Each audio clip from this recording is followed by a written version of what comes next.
All right, boom. So we live. You ready? We live with the squad. Oh, we no down, no All right. Okay. So, what up? No, this right here. down. Okay. All right. So let's go. What up, KK squad? I'm the head. I'm the tail, I'm Kevin. and I'm Condition. And you Fucking rocking with with KK Radio. Woo! All right. Bitch, you are eating pussy. Woo!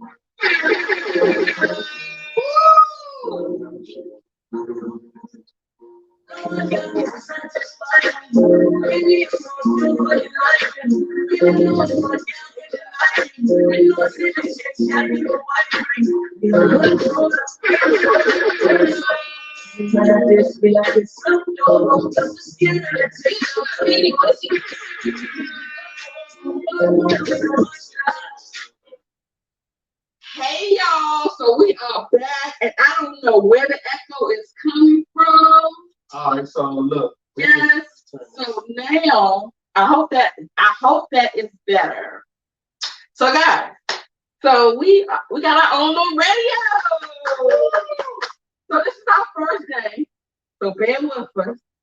We're gonna try to get through in a timely fashion. Hopefully y'all can hear me. Y'all can hear me good. Put in the chat. Yeah. Y'all can hear me If good. we still echoing, Let me press know. 1. If everything cleared up, press 2. We Yeah. try to go ahead and get it in real quick. So we doing this radio shit for y'all because this was requested from y'all. Um, no, there. Huh? Oh, that. On air.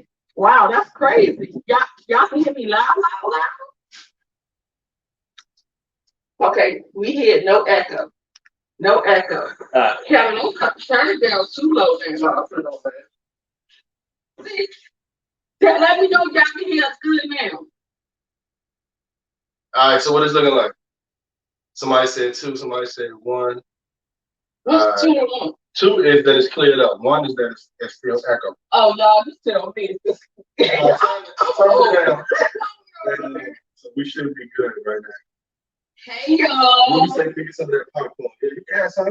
Y'all already see we got the. It's already snatched. You ain't even get no good ones. Okay, so look, this right here, this is my favorite right here. If anybody want to know what to give me for Christmas, it'll be this, right? Look, they almost failed. This is it's party muffins, right? Birthday This party. shit right here is Birthday party. So while we talking about a birthday party, guys, we want to say happy birthday to the squad. So we got Pink Glow on the 15th of January. happy birthday. Salabella Slade on the 22nd.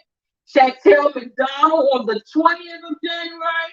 Deborah was on the 10th. And Dash, happy birthday, squad! It's like Tory Lanez radio shit. Yes. Happy birthday, guys. So next week we'll make sure we throw y'all a nice big birthday party. Woo! So y'all, this is our first day doing this radio, right? We wasn't even into no radio shit. Everybody wanted us to do a radio. So we was like, look, we're going to give y'all whatever y'all want. Whatever y'all want, y'all got it. So we said, we're going to go ahead and do this radio, put this thing together. I still don't got all my equipment set up. Next week, I'll have everything. Hopefully, everything will be here. Hey, Shawnee in the chat. Shawnee, you still hear that echo? She said she ate her snacks already. Who ate their snacks already? Shawnee. How you gonna eat the snacks without us?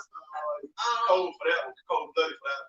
So we got some hot juicy topics today. First of all, let me say, I don't know what happened with YouTube, but we got on this motherfucker, and as soon as we left, shit went left. I mean, everything started going wrong, and we probably gonna touch on it a little bit.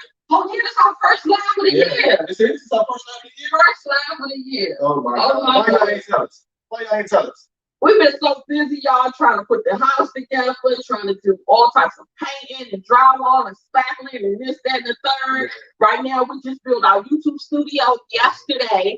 So we got a whole YouTube setup going on. So it's just been a lot happening. And it's been a lot happening on those YouTube streets as well. Yeah. So shout out to everybody. We miss y'all too. Ruby said, so glad we got our stuff back. Oh, hey, Keisha, how you doing? Let me tell you about that. We can get into that too, because that is bananas. The stuff that we had to do, we finally got our cars back. We got our home goods and stuff back. We still got a lot of stuff to do, because like I said, you never know how big or how much stuff you have until you have to either pack it or you have to unpack it. So we got a lot of stuff that we got to do. We are so far behind, but when we got back to the United States, we decided that we wanted to get straight to it. You know what I'm saying? As far as business wise, because we got to keep the money going. We wasted a lot of money. So we trying to get it back. And at the same time, we want to keep y'all in tune, because y'all are the reason that we doing this right here. Somebody said we sound far away. We sound far away. It's probably because the phone is far away. I hear the echo a little bit good. The echo is very loud. The echo was very loud. I wonder if the echo is good for something. Look, I'm gonna tell y'all something. Let me take this out real quick. I'm gonna tell y'all next week we're gonna be on, because I'm gonna get some new equipment and everything. Hopefully that's better. All right, what about now? Is it better now? Just said they don't hear no echo at all. Go to Her said she hears now.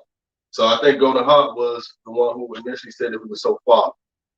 We sound far, so that should be good. Well, let me tell you something.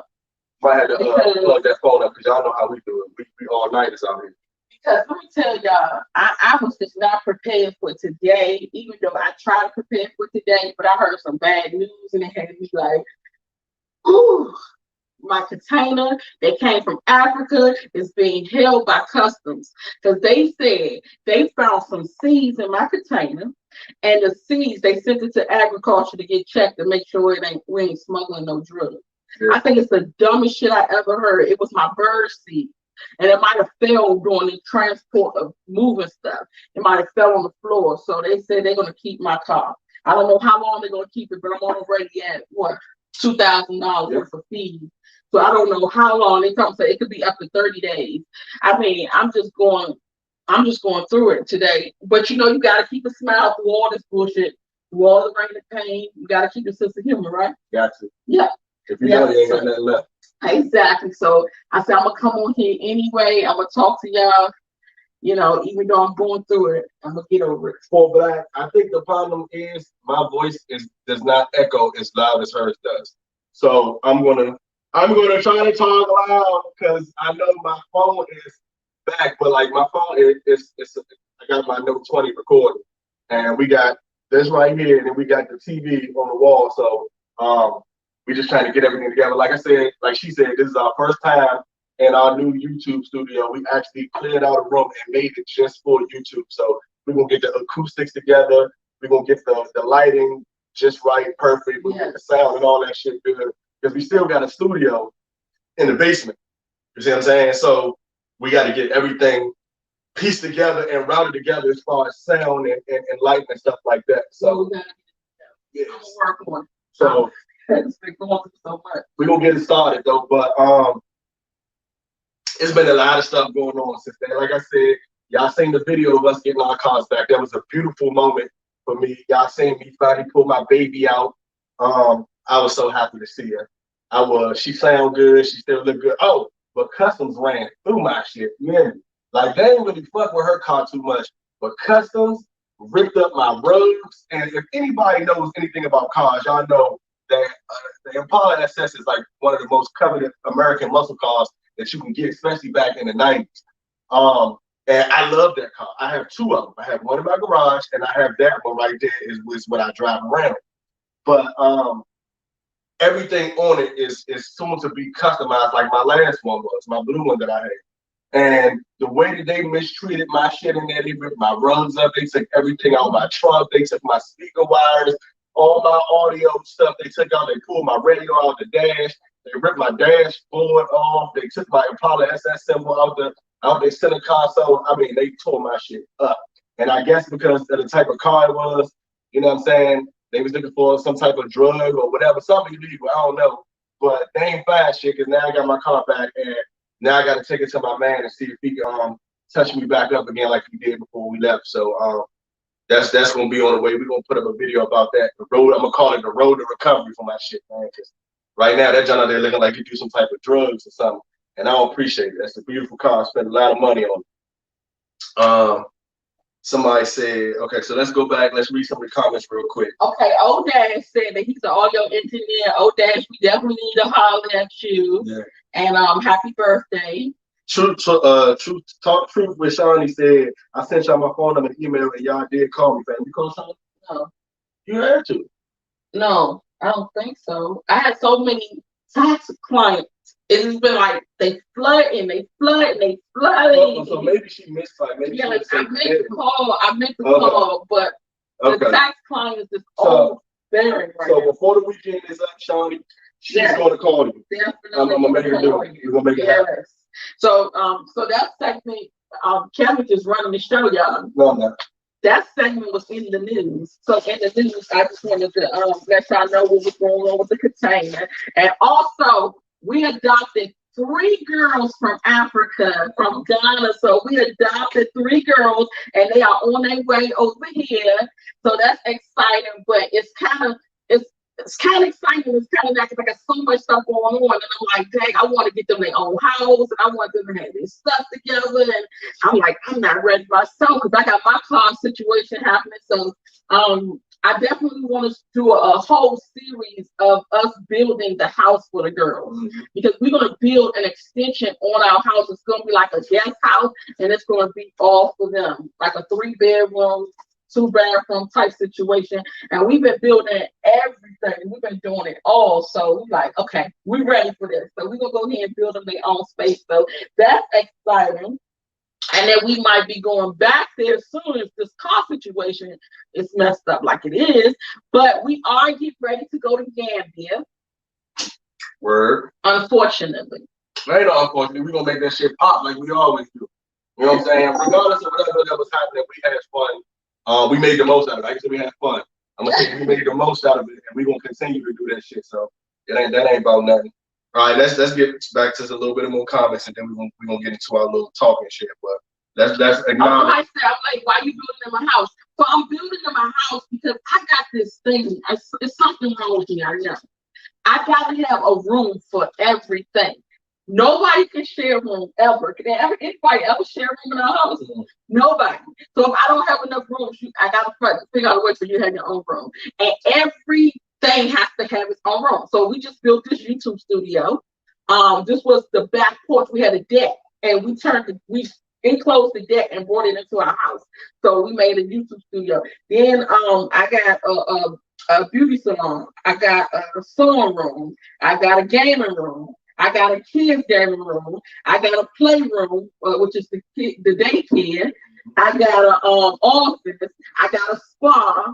I got a movie theater. I got a family room, a sitting room, a living room, a kitchen, an eating part, a dining room. Like, I gotta have a room for everything. I don't know, it's supposed to be the hoarder assumption in me. So I'm like, when these girls come over here, they can't take none of my rooms in my house, so they gotta have their own room. So I was like, I'll build them a house. So I'm gonna build them an extension on our house. Okay, so somebody said, what's up with the lights, fam? What you mean the lights? You mean in the room? We just gotta build more lights. Like, a lot of the stuff we started to learn how to do because we watching YouTube, like shit. So we've been doing a lot of stuff on our own. We hired a lot of contractors, wasted a lot of money, and a lot of the things weren't like we wanted them to be. You know what I'm saying? We paid a lot of good money since we've been back to do extra stuff around the house. You know, when you leave something and then you come back to it, you like, nigga, I seen some new ideas how I want it to be now. You see what I'm saying? So we went and we saw that, and we're like, okay, so now we want to do a couple of changes, and we paid a lot of money for it. So when we look at stuff, and we may be a little uppity or some shit like that. Apparently, that's what a lot of people say, that we uppity, and this shit wasn't like we wanted to be. So we started doing this shit ourselves. So mostly everything that you want to see us do is going to be done probably 95% by us. So that's what's up with the lighting. Like, we still want to put extra lights around. She like the LED shit, so she put that shit up first. But we still gonna do other lights and stuff like that. So we get that. DC says, "Where's the bird?" The bird is always in the front of the house. I was building a bird. His bird is on We give the bird his own room because, like I said, every morning at around 6 or something, this motherfucker keeps start calling my name, and I appreciate it, and it echoes through the halls. So we put him in his own room, and we're gonna build like tree branches and stuff like that. We was gonna bring him in here today, but we still got cords and stuff laying around that we've been trying to hook up the audio and stuff with. And I don't want him to come out here and start chewing on the cords. Once he get out, that motherfucker get a brain of his own. So once we get the cords cleared up and get everything, patched like we want it to be, where the bird can come out and not chew on nothing that's essential, then we'll go ahead and let it out. Okay, so we need to get on the topic of today because I am running late. So that's why I have a caller lined up, so we're running late on it because we came in late. Yeah. So we want to get into the topic. So today's discussion is finding love in Africa. Okay, first of all, shout out to Relax. No, we're not getting paid for that, but it is pink rosé. That's what it is. Somebody asked, was it pink rosé? Somebody asked what flavor was pink rosé. We don't really drink that, but rosé anyway. Like back in the day, I used to drink all that shit. Hennessy, motherfucking Incredible Hulk, all that shit. But I don't do that no more. No. It's okay. Tragic. So that's all we drink now is rosé. M. Colvin said your accent Baltimore. No, we from DC. We close enough, but we ain't Baltimore. Not Baltimore. Not Baltimore. Let me see. I saw the video. Cars, but you got it back in. We finally got it back, and it seemed like, man, we was about to have to fork out another $15K for it, but shit came through. We actually overpaid. So now we got to talk back to the people to try to get some of our money back because they was playing. Yeah, we overpaid $4,000 on those cars, and I texted her today, and she didn't respond. So I don't know how that's gonna go. I might have to take her to court. We'll figure that shit out. Yeah, I overpaid a lot of shit leaving. We're gonna do a container video too. That container video is very well needed because the container business period is some shit. That shit shady as hell. Yeah, and so it's a lot of stuff you gotta know. But let's get into the topic. Okay, so today's topic is finding love in Africa. So with that, we've been seeing a lot of people going to Africa to find love. Mm-hmm. And not to not to be shady or anything like that. I feel as though a lot of people that go find love in Africa, a lot of Americans that go look for love in Africa have some self-esteem issues, or they looking to be something that they're not. So when we was on the live the other day, I think Golden Heart, you was on there, and the guy was from America, and he went to where did he go to? Ethiopia. He went to Ethiopia and found him a girl in Ethiopia to marry. We was just talking about that before I even went on the guy's live, and Kevin was saying that in Africa you can be whoever you want to be. So a lot of the guys will go over there and they would act like they were a doctor or a lawyer in America. They was rich, they had money, it was about their life, and act up in America, right? I mean, act up in Africa like, oh, I'm the shit, so people can want to be with them. And I had talked to a couple guys that said that they actually went to Africa to find love too. And the girls in America didn't want them. And I said, I think it's because the girls in America can actually see who the fuck you are, and they can find your business out very easily. Right. But you can go over there and tell them whatever the hell you want to tell them, and that's what it is. So I went over there and I was like, look, y'all, everybody I met, my name's TT Lyle. And the kids was like, who is TT Lyle? I said, that's me. And they was like, what I say? All my friends call me TT Lyle. And my daughter said, your friends don't call you no day, go TT Lyle. But I could have been whoever I wanted to be. If I wanted to be TT, then that's who I was when I was over there. So it's like when you go over there, like they say, the peace, ain't no rules, ain't no regulations. It is what it is, So you go over there, just be who you want to be, and you can find whoever you want to find over there, and also the desperate mentality over there. Okay. So this is my rendition. Rendition of it. So in the United States, right? We all know the famous line, "My car is in the shop," right? Black women ain't falling for that shit no more. Oh no. You know what I'm saying? If you live with your mother, black women ain't falling for that shit no more. You see what I'm saying? If you ain't never got no money, black women ain't falling for that shit no more. If you don't at least have a car and a job, black women ain't falling for that shit no more. The perception that Western media puts out about Africa as a continent is that people over there are needy, are desperate, and are flat broke. So for a lot of people, and one thing I noticed is like in the military, when I was in the military, we had people that would go on leave every chance they possibly got to go back home to their hometown. And then you had people that never wanted to take it. I had a guy that actually, I had paid him to take all my duty days so that I could shoot back and forth to DC from Virginia. And I asked him one day, I was like, well, why you don't ever want to go back to Georgia? He was from Atlanta. He was like, man, ain't nothing there for me. You know what I'm saying? I don't really fuck with my family like that, this, that, and the third. I'm cool in Virginia. You know what I'm saying? So it was a lot of guys on the boat talking about, man, yeah, but before I went into the military, I used to sell drugs, I used to gang bang, I had a monster Caprice on 24. Like she said, you can be whoever you want to be when you're not where you're from. You see what I'm saying? So I think that a lot of men, I didn't say a lot of black men, I'm gonna say I think a few black men, they feel like if I can make it over to Africa, I can give them the perception that I'm over them. One thing that I've noticed about a lot of black people in this whole going back to Africa movement is that, and we've talked about this before, is that a lot of black people have an inferiority complex because we are the minority in the United States. You see what I'm saying? So we all, or everybody once in their life, or at a time, wants to go somewhere where they feel like they are superior to somebody else. That's why you see black people buying Gucci belts and all this other crazy shit just to prove to the next black person, I'm better than you. I make more money than you. I can stun on you. You see what I'm saying? So when Western media portrays this picture of Africa being just shithole, of the average person that may not be the shit in America think in their mind, I go to Africa and be the king of Africa. So that means when I get over there and I got my little $50 Gucci shirt on that I bought from the swap meet in Atlanta on Glenwood Road, that these African women are going to be falling head over heels for an American man with flashy clothes on and this, that, and the third. And they think they're just going to go through and they're going to pick through whatever African girl they want. You see what I'm saying?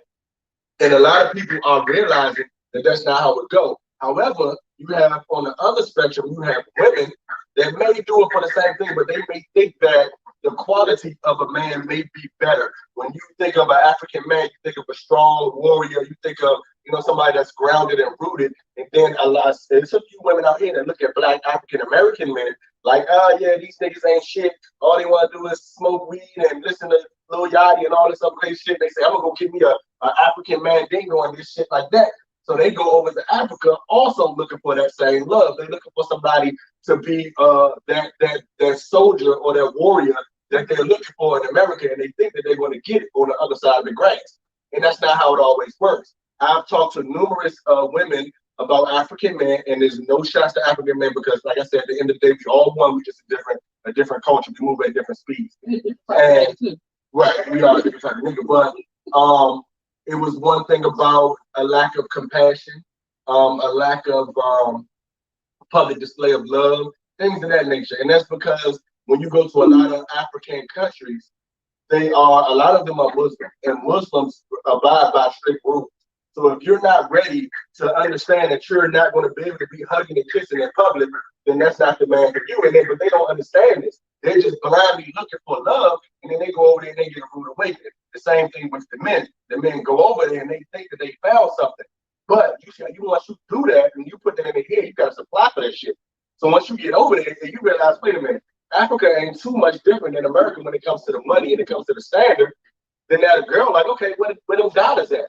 You know what I'm saying? And you don't have those dollars. Now you look fucked up. Now you have to support it. It's been a couple stories on the herd where a motherfucker went over there, got him a nice little, a girl from Ethiopia or Kenya, and they end up losing them because a lot of the shit they were saying wasn't true. And eventually that girl caught on to it. You see what I'm saying? So the topic now is that I think she has a couple of people that have experienced the crossing over from dealing with African American men and dealing with African men, and then I guess they're going to give you their story tonight. Yeah. And then I want to also know your perception of the African men, when they looking for American women, what actually are they looking for? Because they're not looking for love. To me, my this is my rendition on it. Okay. To me, they're not looking for love. They're looking for a piece of America. All right. So let's not generalize things. First of all, let's look at every person as an individual. Let's do that. However, I watch a lot of 90 Day Fiance, and I see it on both ends. I see a lot of Americans that want these foreigners, these exotic, race of people, whether it be that sexy guy from Saharan part of Africa, the tannish skin with the curly hair and the green eyes, Egypt, stuff like that, Morocco, over there at the top of Africa. And I will admit, I will be the first to admit, when I went over there when I was in the military, they are some of the most beautiful people. When you go over there and you see an Egyptian, you looking like, man, let me keep this nigga away from my girl. You know what I'm saying? So it's understood, and as well for the females. You look at the females, they are very, very beautiful. So at the end of the day, those Americans want that exoticness. They want that. And they figure, I can get it because I'm over there. That's what they think in their head. You know what I'm saying? Not everybody in Africa is poor. And not everybody in Africa is desperate. So at the end of the day, they looking like, I can get that because I'm over top of them. Now, you also have a lot of people from these countries that may or may not be scammers, and they just trying to get a green card to get in the United States. A lot of people talk shit about the United States. A lot of people talk shit. And one thing that they cannot say is that America is not the land of milk and honey, because it is. We have problems just like everybody else, especially Black people. But it is the land of opportunity. You can come here, you can get a lot of things done. So you got some people from these countries that want to come over here for the opportunity.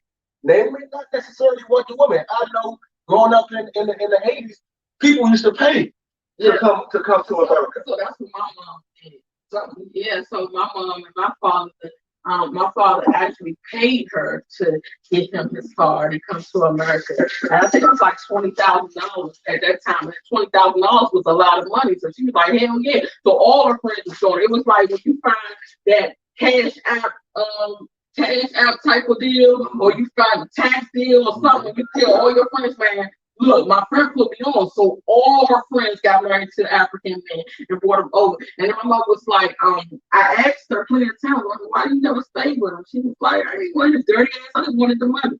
So for her, it was just another job, another way to get some money. Army Clark said, what's wrong with trying to go to America? Absolutely nothing. The problem is when you mislead someone or you deceive someone into thinking that you love them in order to gain access to America. That's the problem. There's absolutely no problem with coming to America. You see what I'm saying? We've already understood and stated that, like, you see, I got my American flag on my hat. If I go upstairs, I can go get my AR-15 because we got our stuff back, and it's an American flag. You see what I'm saying? I got an American flag hanging out the front of my house. You know what I'm saying? I'm a U.S. veteran. I love America. I might not like everything about it, but America is the land of opportunity, and we've done very well in America. You see what I'm saying? And we did very bad. And we did very bad. So there's absolutely nothing wrong with coming to America. The problem is when you deceive somebody or play with somebody's heart or emotions in order to gain that access. That's the problem. Okay, let's hit on something real quick because we got a caller that we want to talk to about her experience with being married to an African man, and she's an American. So I'm going to call her in a few minutes, but I wanted to say something real quick, touch on something. I don't know if you guys watch 90 Day Fiance. Sure. But yeah, that's our favorite show. We watch it all the time. And me and Kev, we just go at it about this daggone show. Okay, so a lady on the show got married to a guy named Muhammad. Muhammad was from where? What was Muhammad from? Muhammad was from Morocco. Morocco, was he? Okay, Muhammad was from Morocco. I feel as though Muhammad used her. Muhammad talked to her like she's trash, talked about how pissy she is, and he don't want to be with her. And what he would do is he would just come around just so she won't call immigration. Or come around and tell her, oh, I don't want you to get an annulment. We could be friends, and then you'll stop calling her. He'll just put her through a lot, and she has low self-esteem. She's not really beautiful. She's not at all. She's not attractive. We're not gonna say she's ugly. Yeah, we're gonna say she's not attractive. Okay. And Kevin feel as though that even though Muhammad dogged her out and played her, that he should stay in this country because the country doesn't belong to her. I feel as though get his ass the fuck out of here. He don't deserve to be here. He shouldn't have came over here if he was going to treat her like that. I feel as though he used her because he used her. Kick his ass to the curb. He needs to go, and they should have put him out, but he's still here. And immigration let him stay. And I'm upset about that. And I disagree. I'm upset about that. I disagree. I disagree because here's the thing. The woman that went over here for this guy in Morocco was a Caucasian woman. And I feel like with the current state of America, and all y'all know what happened on the 6th of January, I think that a lot of people of the Caucasian persuasion think that they can get away with anything, and they think America is theirs for the taking. They think that they personally own America. Excuse me. That's the liquor. And they don't. You see what I'm saying? They don't. So she knew what she was signing up for. Sometimes, and I hate to be this brash, but you gotta be real with yourself. You gotta understand your lane when it comes to a lot of things. And then also you have to look at the red flags. Somebody said red flags is like Six Flags when you have fun. And that's true. Wow. The red flags nonetheless are still there. You see what I'm saying? So she knew what was going on. She had a feeling, but you know, unfortunately, a lot of women feel like they can change a man to what they want him to be. You know what I'm saying? I forgot how the saying goes. A woman marries a man thinking they can change him, and a man marries a woman hoping that they won't change, something like that. You see what I'm saying? So at the end of the day, she brought him over here. She manipulated, or I ain't saying manipulated the system. She went through the system, did all the red tape, went through all the paperwork and everything that she had to do to get this man into America. So that means right now she's wasting immigration's time with something that she didn't fully investigate because she was looking through her eyes and not through her mind. She was just naive. Okay, whatever it may be. Hoping for love. Right, I get that. And that's what self-esteem. I get that, but wherever it may be, now you got government paperwork into the whole situation. You got people sitting right here that got to come to work and watch you tell this motherfucker, "Oh, I love her," and you looking at you motherfucker like, "Yo, for real, bro? That's what you want to do to get into America? You doing this right here? Y'all been to a motherfucker cookout with y'all family, and you bring your girl, and one of them like, nephew, that's you right there, nephew? Yeah, that's you. You know what I'm saying? And nephew hold his hand down like, oh, yeah, that's me, dog. You know what I'm saying? And then you got the ones that you bring to the cookout, and your little cousin be like, that's what you did out there? You had a friend like that, and he brought his girl around you, like, what the fuck happened? Yeah, a lot of people that. And you know, like I said, when I grew up, you know, I look at some of my boys and I'm like, man, you always had girls, and this what you did with your life? Like, really, nigga? You know what I'm saying? And it be all good because love is in the eye of the beholder and all that good shit, but at the end of the day, you know what it is. So now she got him over there. Now that she done went through the system, she got him over there, and he flips the script. Now, do I think that he was correct? Hell no. I would have beat the shit out of that nigga. I'm trying to tell you, if that would have been my sister, I would have smashed his ass. That's just that. But as far as talking about something, okay, well, you played me, you outsmarted me, you manipulated me. Now I want you to get out of my country. This is not your country to put him out of. I get that, but still, I'm the reason why you're here. So since I'm the reason why you're here, I'm the reason why you need to get the fuck. You don't deserve it. And so when she says, Muhammad, you don't deserve to be here. Maybe he doesn't, but that's not up for her to decide. That's up to immigration. No, that's up to her. It was up to immigration to bring him here. She couldn't just say, oh, I'm about to bring Muhammad over here because this nigga sexy as shit. She had to go through immigration. So at the end of the day, it's up to immigration to say, yeah, this nigga don't deserve to be here. File whatever you got to file your paperwork, and explain exactly what happened, and then immigration will make the decision. But you, as a single solitary woman that decided to think with your heart and instead of your head, and he manipulated you, now it's out of your hands because you do not own America. If you owned America, you could have just brought him over here. You wouldn't have had to go through the government to get him in here. So now you must rely on the government to get him out of here. If not, at the end of the day, take your L and keep it moving. You know what I'm saying? Because I don't think that at the point of that, I don't think that it's even the just thing that she's looking for. She's not looking to say, oh, he's not patriotic. He doesn't belong in America. No, she's heartbroken. And everybody know hell has no fear like woman scorn. Yeah. And that's all it's about. Yeah. And we do not need to feed into that rhetoric. We do not. Everybody deserves a chance. When you mess up, man, level up and move the fuck on. Don't try to burn nobody or don't try to dig a ditch for somebody because they hurt you or they fucked up or whatever. Because at the end of the day, you're gonna end up fucking over somebody. You might not think it is, but you might fuck over somebody. You might have fucked over somebody. You don't know. And you wouldn't want them to constantly barrage you, trying to dig a ditch for you to fall in. Man, move the fuck around. Go find you another dude.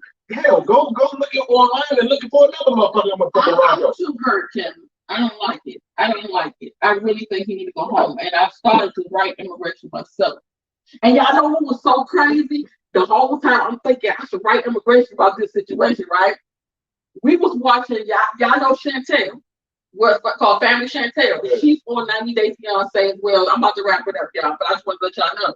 So I went to go get a new fireplace for my bedroom. So I go into this investigation place, and I'm like, dang, I didn't even know there was no investigation places close to me. And so then I said I was watching 90 Day Fiancé, and Family Chantel went to investigate and try to investigate her husband. What's her husband's name? Pedro. Trying to investigate her husband, Pedro. And the dude said, oh, they was here. This is what they filmed at right here in our office. And I'm looking at the lady, I'm like, that's why you look so familiar. And the lady just got her leg amputated. So the lady that was on 90 Day Fiancé, the white lady who's the private investigator, she got her leg amputated, but she's still in good spirit. She got her new place. She just bought her. She just bought her new office. She moved out the old office, and I'm happy for her. And that was just cool to see that. Even though we was just on that subject. That was cool. Okay, so I'm ready. Hold on, real quick. I just want to get some of the comments because people comment like crazy. Okay. All right, so you need Taylor to say yeah because he already played it. That's her fault. Exactly. That's my whole thing. I'm not saying what he did was right. But I'm saying it's all fair and level war. You see what I'm saying? He got the ups on her ass. That's just what it is. He's not physically harming her. He's actually trying to get away from her. So you don't believe in getting the nigga back? I mean, it depends on what it is. Like, if you fuck with my family, of course I'm gonna get you back. But if you say something out the way, I'm not about to spend the rest of my life trying to fuck you over. That shit's stupid. Okay. Bebe Rodriguez, what's up, man? We seen you on my man Knock live, kicking up dust. You and unapologetic. No, not unapologetic. What's your name? Damn. Empowered black woman. Oh. Okay. So yeah. Shout out to you. I know you always be on here. I brought you to this world. I can take you out. That's what I'm over all the way. Yeah, that's not that nigga mama. See, we go back and forth all day about this Muhammad thing. I feel like Muhammad needs to ask us out of here. If she could just ask a couple witnesses who think that Muhammad came to this country for the visa and not for her, I would have broke in and I would have helped export his ass right the fuck back to Africa. And somebody said that the wives be over there agreeing to that shit. Yeah. We actually heard of a story. Yeah. In Africa, the wife was all with that shit. Like the African man was bringing the money back to his wife that he was gambling shawty for. Mm-hmm. So she was with the shit. You know what I'm saying? Like I said, it's a game. At the end of the day, as long as you got your head screwed on right, you're gonna be fine. You know what I'm saying? If you get got, take your L and move on. Now, basically, if they ain't come over here and beat the shit out of you or some shit like that, if they ain't calling you out of no money, then man, fuck that shit. Leave it where it's at. I mean, I understand you got a broken heart and shit like that, but the world don't revolve around a broken heart. You know what I'm saying? Okay, so we got a call. So we got an interview today of a young lady who married a guy in Senegal. So we're gonna call her, and I want to know. I'm gonna do a test real quick about this phone. If y'all can hear it, let me know if y'all can hear this dial tone because I don't want to get into the conversation and you can't hear. Let's see.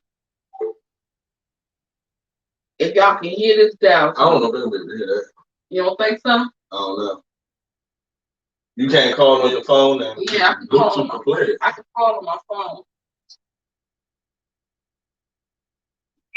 I don't know if anybody heard it. All right, so what we're trying to do is we're trying to nigga rig this shit and get a caller on the line. How we go? All your boss haven't come in yet. It was supposed to be here by now, but I can't wait. We got used what we got to get what we want. They said they can't hear. We got what we got to get what we want. You put your phone back to the Bluetooth, right? Yeah.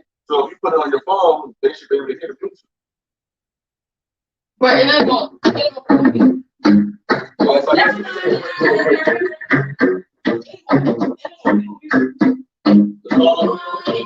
So we're gonna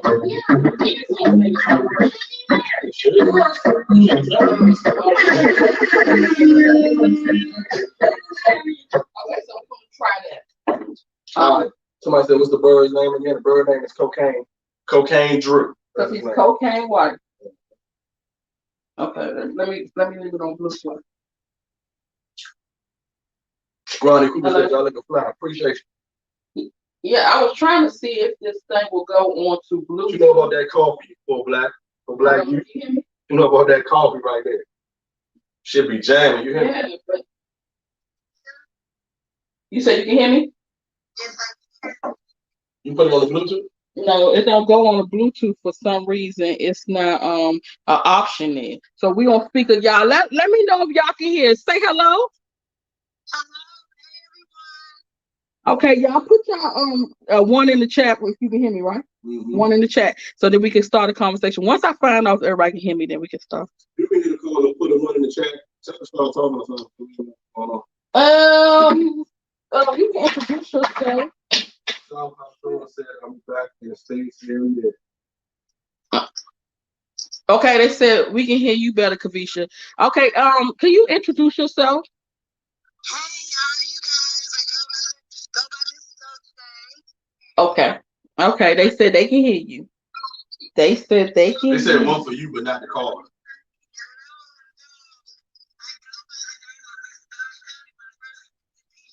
First off, you're on the wrong side of the phone. Oh, I thought this was the speaker right here. No, the speaker should be at the bottom. Over here. Mm-hmm. Y'all ever been to the movies and y'all get that bootleg and they can walk across the screen? That's the fuck this happened. Look at this shit. Stop it, Kevin. Stop. Seriously. Okay, introduce yourself again. Keisha, Miss Dustin. Okay. Another reason is your phone is It sucks. Yeah, that shit. Okay, so I'm gonna call it on the house phone. All right, so we just we hold on, let me call. Let me hang up and call you back. Her phone is terrible. Can she call into the? Can she come on the screen? Yes. Can you come on? Like, oh, right? And you can come on the screen. You don't have to show yourself. You look, okay, in the But chat. you have to do it up there. Oh shit. Okay. So you got to go to more and Okay, hold up. Post comment. Yeah. No. Okay, go back. Y'all remember we was trying to learn how to do this shit. We ain't did it in so long. Broadcast info. And then no, that's not it. Go back, go to more. Hold on. Do I gotta come up there and get this shit correct? No. I don't remember how to do this shit, y'all. Oh, no. I don't remember how to do this chat. See, yes, okay. Damn, the shit right there. I'm just as slow as I want to be. All right, boom. So okay. We about to post the link. Copy. We're gonna get her on here. She gonna tell her story, you feel me? And then I guess we gonna have calls in from everybody. Fuck that shit. Okay. We get down. We like people call in and fuck around. Shit. Hey, look, if y'all call in, man, up, y'all. I hope y'all got some snacks on deck. You know what I mean? Cause y'all know we stay with the snacks. So yeah, get them snacks on deck and call in. What time is it now? It's almost 9 o'clock. So probably about 9:30, 10 o'clock, we're gonna start doing just random call-ins for anybody that just want to get on here and talk shit and discuss stuff. What the hell? Pace. What the hell? Okay. Kevin, thank you. You might have to do this shit. Hold it. Okay. Thanks. All right, there you go. Boom. Okay, so now if you look in the chat, you'll see a link. And you click on that link. So right now, just click on the link. And then it should bring you up. We got to figure out a slicker way to do this shit. Maybe we need to do it off the computer. Somebody said, welcome to Snack World. How I think we'll get together. I ain't even seeing the goddamn the pantry. That shit is overflowing. We went and got some of the shit out the car the other day. It was like, god damn, we ran out of room in the pantry. Can you see the link in the chat? Funny people said I finished making cheesecake, man. You said no? Hello? Rockstar, some ruffle chips and some apple juice. That'll work. That's a link in the chat. You gotta click on it. I'm turning my food for Yeah. Oh, I need some of that. I actually went up when I was in Ghana. I found a native food that I love. It was like some type of chicken, and it was like some rice, but the rice was orange.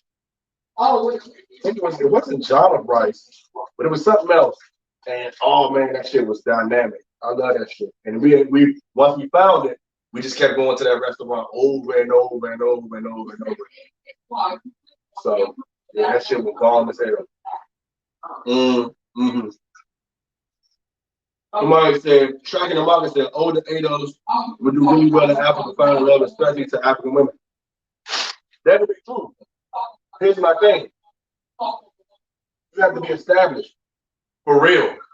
You can't be some shit in America and think you're gonna go to Africa, any country in Africa, and dominate just because you're a fucking American. That's not gonna work.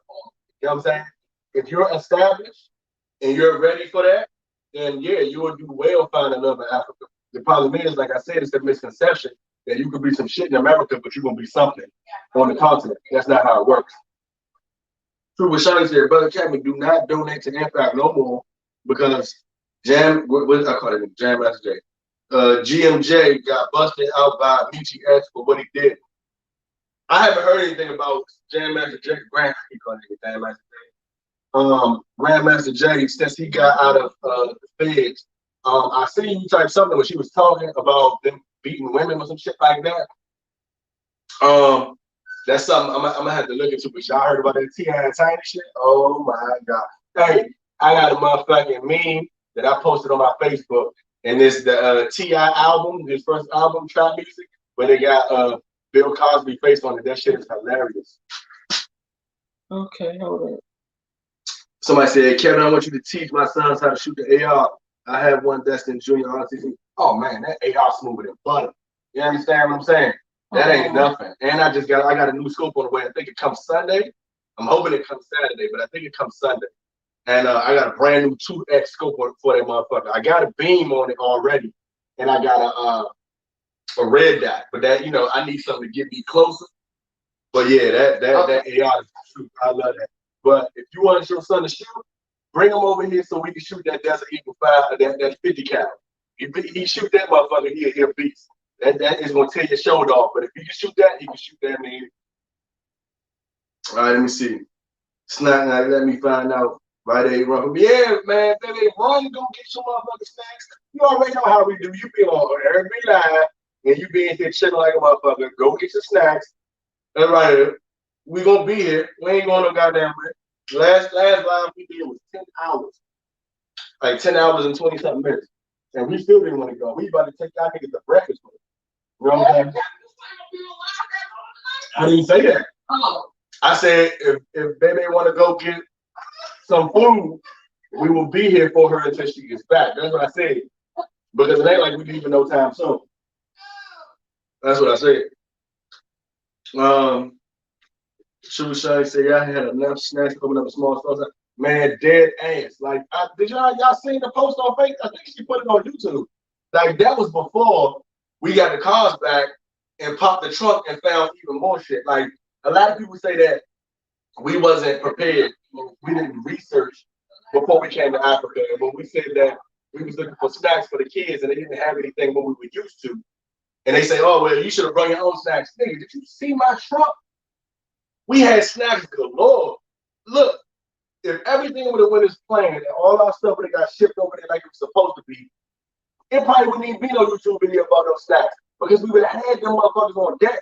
That's what I'm trying to say. People be talking about something. Oh, y'all didn't research. Y'all came unprepared. Nah, we were prepared. Our shit just ain't never get there because we had shit laced. You understand what I'm saying? Let me see. All right. Mama J said, talk about it. T.I. Tiny. Okay, I'm gonna call in tonight and talk. All right, Trooper Shawty, I think around probably about 10 o'clock, we're gonna go ahead and start just opening up for anybody to call. You know what I'm saying? Somebody said, let me get my snacks in the interview. Yeah, people, get your snacks real quick. What am I eating? I'm eating my favorite snack, which is a birthday cake muffin. I love birthday cake. That shit bomb as hell. Unexposed experience. So this is like my favorite thing to eat. These little teeny cupcakes. They small, and they got like some type of sprinkles in them or some shit. It's just regular cake. It's like pound cake with like some type of candy or something in it, but it's not really candy. I don't know how to explain it, but it's birthday cake. Anything with birthday cake, ice cream, muffin, anything with birthday cake, that shit slamming. I'm gonna tell you that right there.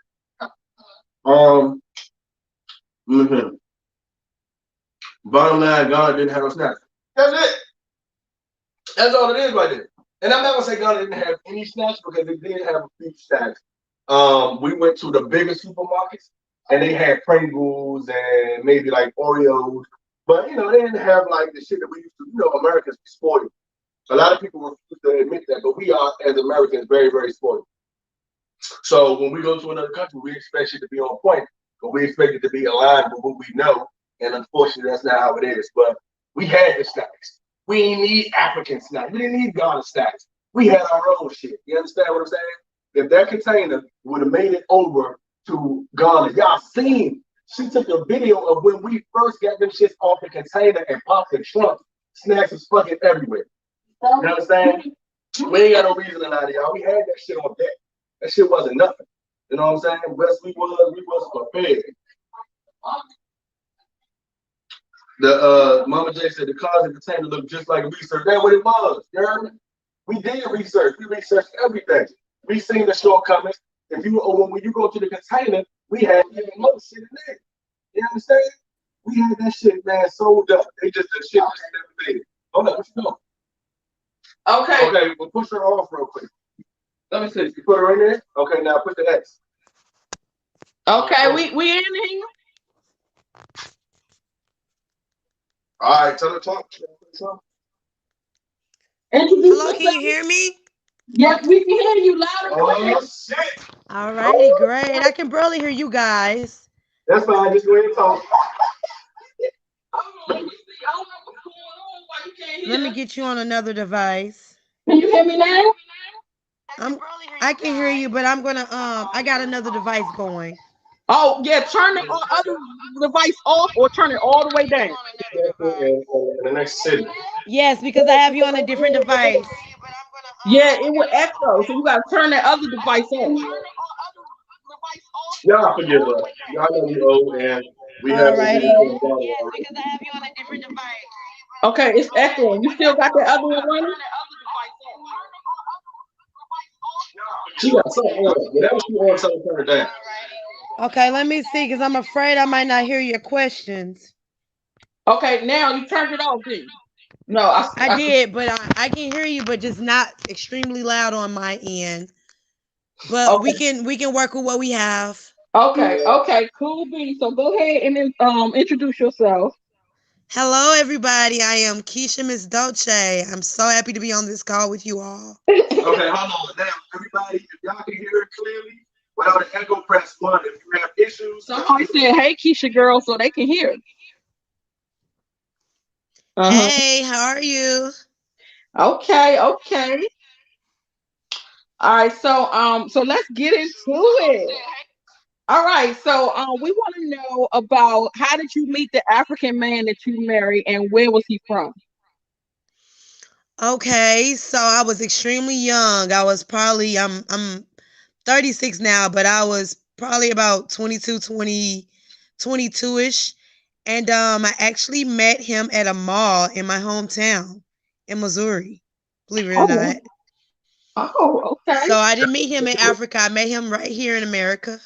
Okay, so what was he doing here? Was he a resident here, or how did that work out?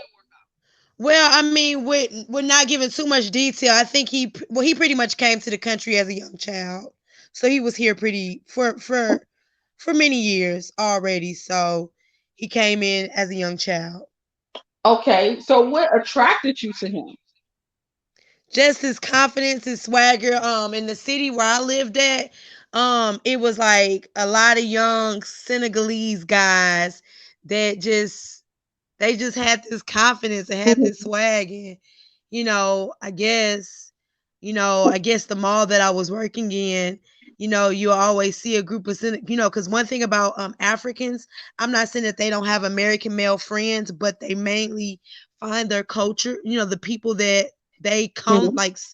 they form their own Form up together. communities, like, Mm-hmm. and they make their own little communities, like it's a Senegalese community. So even though they might not know the Senegalese guy on the other side of town, they'll eventually meet them and they build like a community of friendship. So it was just a group of guys that were friends, and I end up being friends with the group of guys and end up like kind of dating and getting to know the man I end up marrying. Yeah, I see it like that too. When I was over in Ghana, I seen a lot of Americans get together and they clump up and they make their own little area, like their own little city or whatnot. Um, I can give you a great example in New York, Harlem. Oh, shoot. How I echo like that? And for example, I can use New York as an example. Harlem is a very huge Senegalese community, so Mm-hmm. I know much about Harlem, and it's they, like I said, they find their communities. It's like that in the state of Georgia, in which I live in. You got the Hispanic community in one side, you got the Asians in Duluth. You have, it's just, that's just how it works.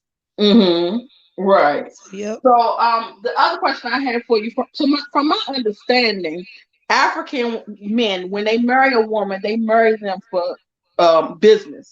It's not love. Did you feel love when you was in this relationship with this guy?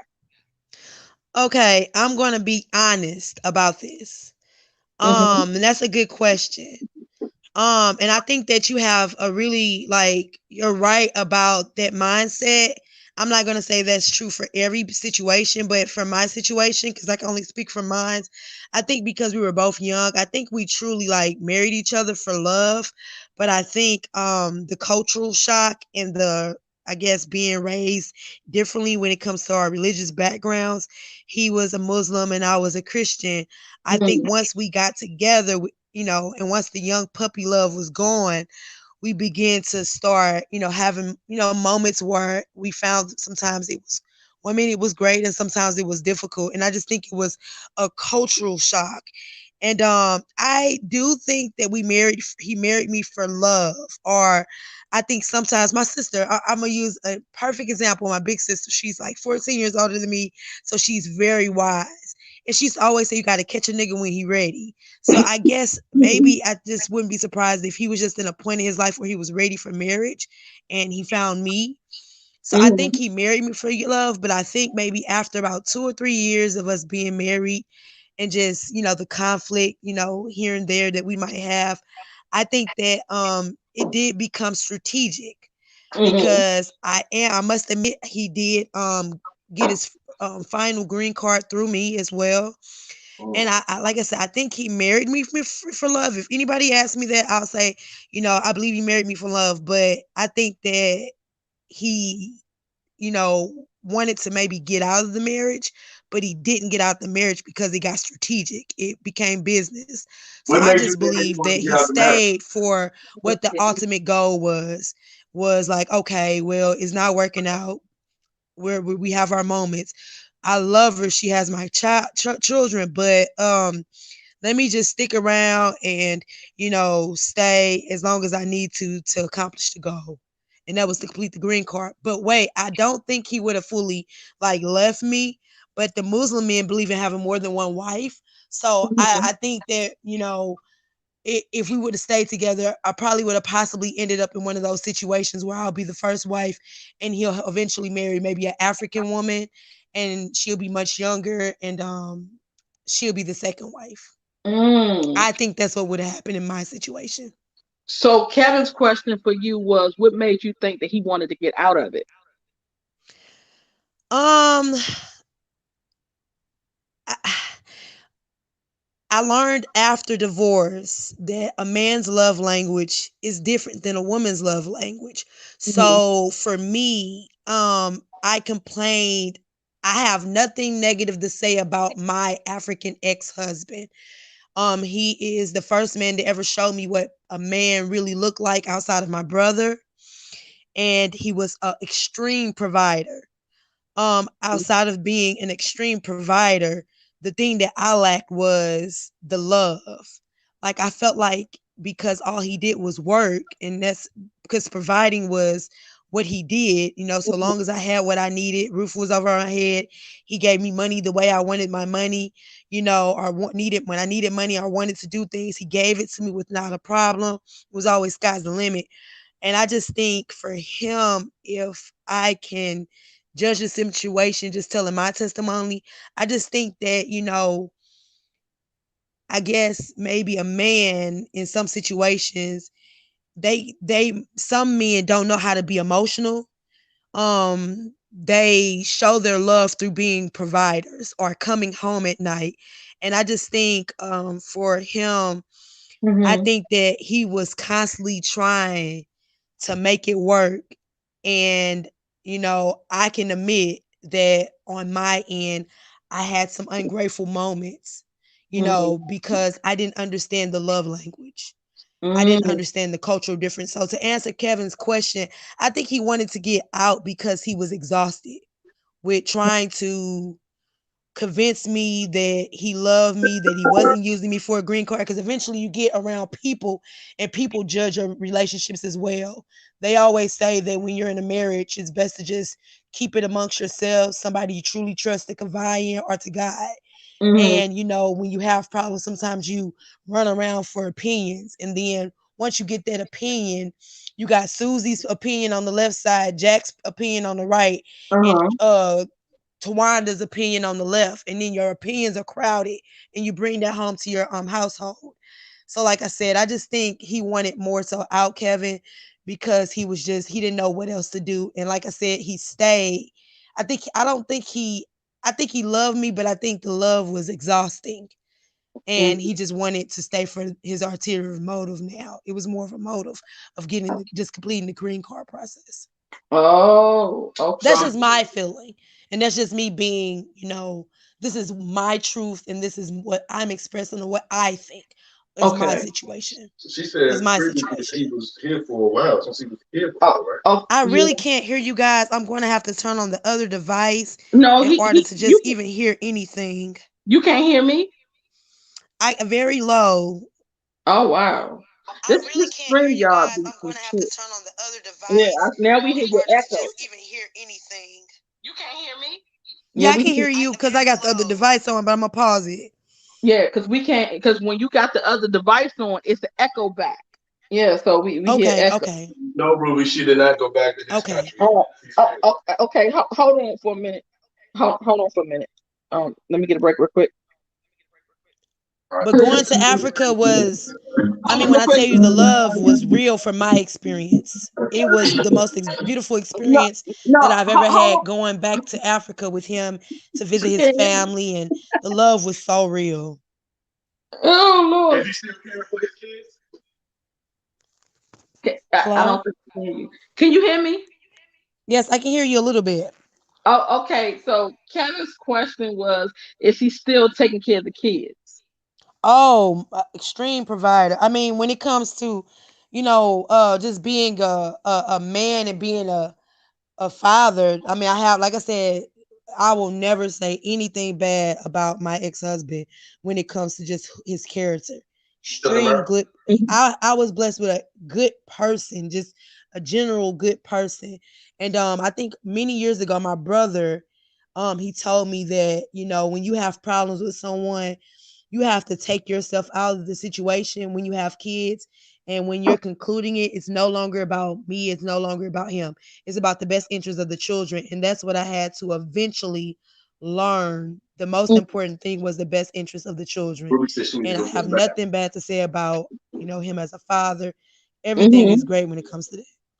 Actually, he's shown, I've never really met, my experience with, having a child with an African man, I think is much better than my experience with having a child with an American man. And I do have a child with American man as well. Oh, okay. So all the women are dying to know what's the difference in the sex with an African man and with an American man. Oh, that's interesting. Well, I'm gonna be honest with you guys. I'm just really not I've after my divorce, I really haven't really dated much. So I've had my moments. So I don't really know how to answer that question because I'm gonna be real with you. When I was married to my husband, I think my ex-husband's his sex drive was very low because he was a workaholic. Mhm. So, all his mind, because one thing you guys got to also remember that sometimes when Africans come from a different country, come to America from Africa, not only are they taking on the load of their family that they're taking on in America, but they're also taking on the load of also sending money back home to their country. Mhm. So I just think my ex, I can't even say the sex is, I can't even remember that because we weren't that sexual because we just wasn't that sexual. And when it comes to Okay. American men, like I said, I haven't really like got serious with anybody to really truly explore my sexuality on a regular basis. So I can't judge who's better or not. They're all men, and I think all the penis is the same probably. Well, Excuse me. I heard a lot from my understanding. I heard a lot about sex with African man. It's just no compassion, just fast and let's get it over with. They just do it just to please you, and then they on to the they next thing. Well, that wasn't my Or whatever. experience. My experience was Mhm. more the lack of, but no, I didn't have that experience, so I can't. And I'm the only person that like, I don't know anybody that was ever with African. Like, I'm the only one that was with an African, and the only people that I knew was like maybe his friends. I became friends with their wives, but that was just our community. And when maybe, when if I wasn't talking to my ex-husband, I didn't talk to them women anymore. Does that make Mm, sense? yeah. So I mean, I don't know. And I think I'm gonna be honest with you, when I got divorced, I think I was so Africaned out that I wanted to just detox from anything that had to remind me of Africa. African, African life. Yeah. Right, right. The culture and everything. The So how culture. And I just must admit that. Yeah. so how did the relationship end? Was it a big blowout? Was it let you just go, my separate ways? Did he just leave? What happened? Well, I mean, I'm not going to get into too much detail about that, but what I will say was, um, we just had a moment where we were kind of separated. And I Mhm. don't, that's not my language. You know what I mean? I'm one of them type of people that, if I'm in a marriage with someone, if we're going to be together, we Mhm. gonna be together when we up, down, good, bad. It ain't no, oh, I'm gonna go on this side of town and go kick it with Jack, Joe, and Johnny. And why Mhm. that's just not me. I don't operate like that. So I just think, and I'm not saying that we separated for, and then we both went to go see other men or go see other women. I'm not saying that. I'm just saying that it was just a breaking point where we were separate for a while. And that was hard for me because I don't, that's not my language. That's not my love language. That didn't make sense to me. And I just think Right. for me, emotionally, I was young and I acted out of emotion. When I was frustrated because people couples separate all the time, Mhm. and that's a good thing. Now I can see sometimes it's best to just take a break for a while. If the woman has the kids with her, take the kids and go to your mom's for a while. Your husband, the husband might need to go to his homeboy for a couple of weeks, and then y'all could cool off and come back. I didn't understand that for me, Mhm. so it caused me to be more angry. It caused me to be more bitter. It caused me to feel neglected. Caused me to feel more unloved. And I just jumped up and filed divorce. You know what I mean? Like, I'm one of them people that have a low tolerance. Right. So that's just my experience. Like, okay, you don't want me? All right, I'll make it. I Right. can love you so Mhm. much. This is how much I can love you. I love you Mhm. so much that I want you happy with or without me. That's how I am. That's how much I Mm. love you. Right. Okay. So people in the chat want to know: do African men eat cat? No, it wasn't a question. It was a statement. Oh, That is It was a okay. It was statement. a my statement. African man, no. And I quote, hold up, And that was a requirement when I got divorced. wait Any a man minute. I get serious about, or anybody man I just sleep with after, he gotta eat. cat. Yeah. So I'm not going. Okay. I don't never go backwards. Black woman. But no, not my husband. African men. Not my ex-husband. Yeah. That's what they saying. African men do not eat cat. Yeah. And I'm gonna tell you why. Do you guys want to know why? I'm gonna tell you why for the Muslim culture. Is anybody in the audience want to know why? Yeah, they do. They Okay, do. so the reason is why, and I'm speaking for Muslim, and I believe Kevin was talking about how earlier, I think I was listening on the chat. Kevin was saying that it's a lot of Muslims in the country, in the continent of Africa. Mm-hmm. And I can speak for Senegal because I've been to Senegal and I know Senegalese. It's 98% Muslim. So they are really, he was correct about how their religion, I love how they pray. I love how they love God. You know, I'm a spiritual being, but and I don't knock nobody for their religion, but the way they love God is, it's just a whole nother ball game. The way they pray, but they do not believe in doing anything with your mouth with the tongue that you pray with. So because that's the tongue that you pray to God with, you're not supposed to do that. A woman nor a man should not do orals of any sort because that's the tongue you pray with. I never knew that. I can't hear you guys. I'm gonna have to turn on the device. I never knew that. But that's the reason. They don't believe, and I'm not saying I gotta turn the device to hear something because I can't really hear. I can't hear you guys. I'm gonna have to turn on the device. I never knew that. But okay, let me pause it. I hear what you're saying now. But no, yeah, that's the reason. They don't, Muslim devout and Muslims in Africa don't view themselves as the same as Muslims in America. Like the Nation of Islam, they don't, that's different to them. So they feel like they're real Muslims because they were born into that culture, their religion. But no, they do not believe in doing anything, and they believe that's a white man's disease. They call it a white man's disease. My God, I'm drunk already. My Nigerian life says they gotta get on. I gotta turn the device to hear Okay. Would you ever date another African man? Okay, let me pause. I hear what you're saying now. But no, yeah, that's the reason. They don't, Muslim. All right, so she moving a couple steps behind us. So I guess we're gonna run through the same as Muslims in America. Like the Nation of Islam, they don't. That's different to them. Can you hear me? So they feel like they're real Muslims because they were born into that. We gotta move on. Hello, are you guys there? Can you hear me? Yeah, yes. We were saying, would you ever date another African man? That's a good question. And I'm gonna say that's a good question because the answer is no. But let me tell you why. Not because I don't love the men, it's because I don't feel like a cultural. I won't date no foreigner because that is not. I don't want to date any foreigners because I don't really want to deal with a cultural shock anymore. I think that was my difficulty with being married to a foreigner.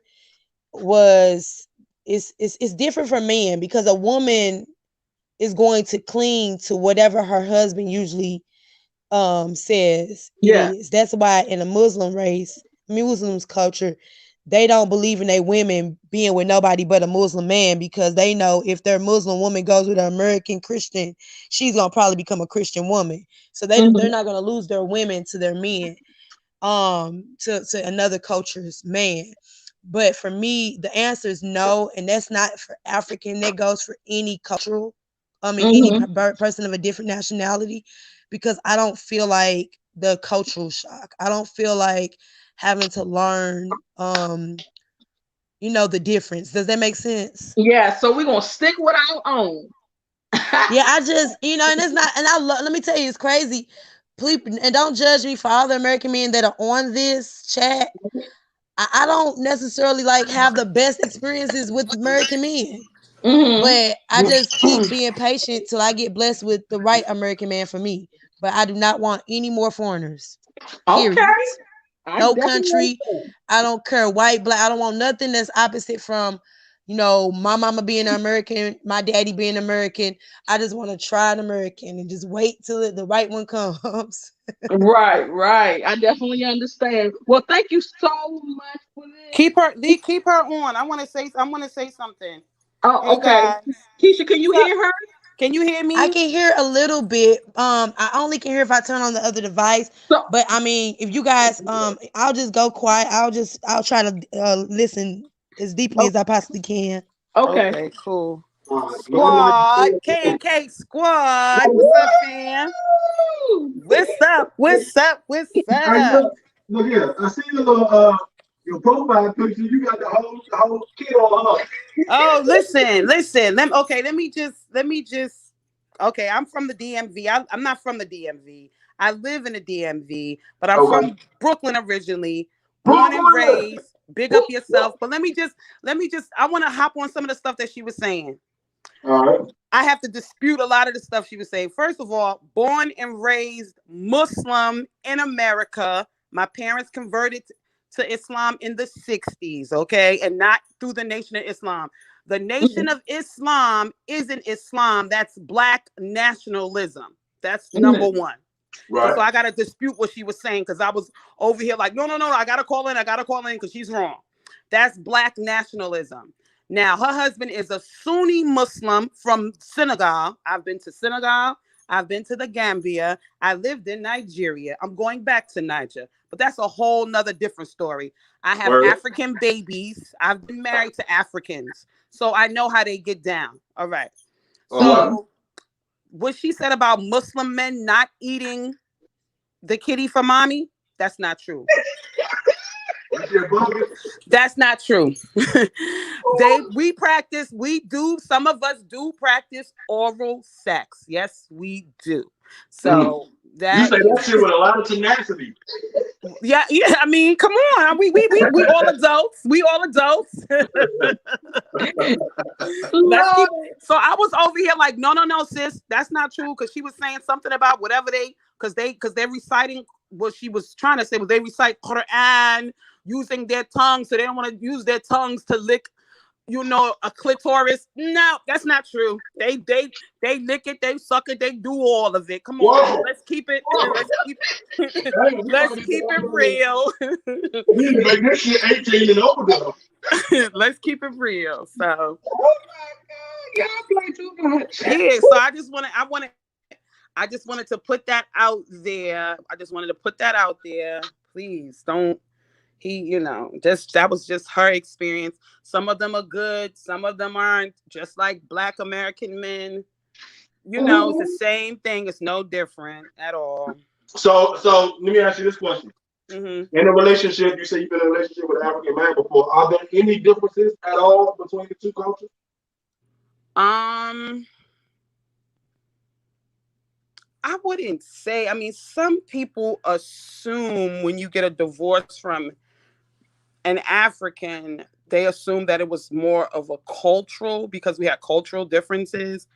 I never had cultural differences with any of my husbands. I'm just a wild woman. And, I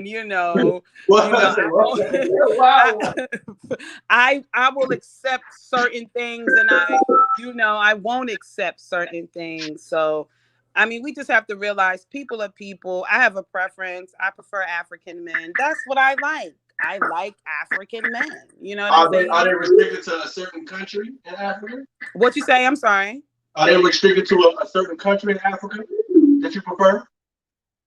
I love Nigerian men. I love Nigerian men. Definitely. Oh, that's why you should say my Nigerian life, huh?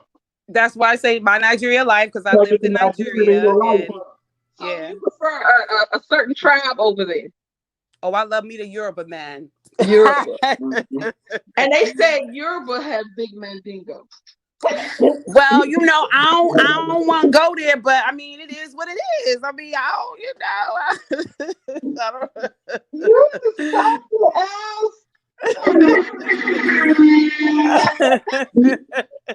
Too much for me. Well, shout out to my Nigerian life for coming to understand some knowledge. So it's confirmed that African men do eat the cat.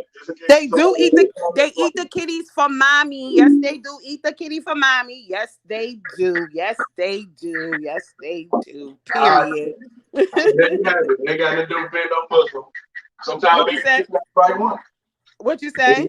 Maybe they just ain't the one that they want to eat the cat with, you know? Yeah, I mean, maybe she just didn't find the one that she was with. He was not comfortable Right. with, you know, doing that. But it has absolutely nothing to do with the religion. I know Black Muslim men that do it. I know Arab men, Pakistani men, Indian men, you know, West Indian men that are Muslim that they, you know, but that's not something that we sit around and we talk about with each other. Like, oh my God, my husband. We don't do that. We don't Right, Muslim. right. It's just like, you know, you have to have certain etiquette. You just can't be like raw with your sex life. But it is what it is. But I love you guys, and Love you too. you know, and you see how Spread that. you see how the tables have gotten turned with girlfriend. You know how I'm talking about. Look, I ain't gonna say who it is, but you know who I'm talking about. Watch this. Play this shit. Play this shit, Maestro. You should have really pussy.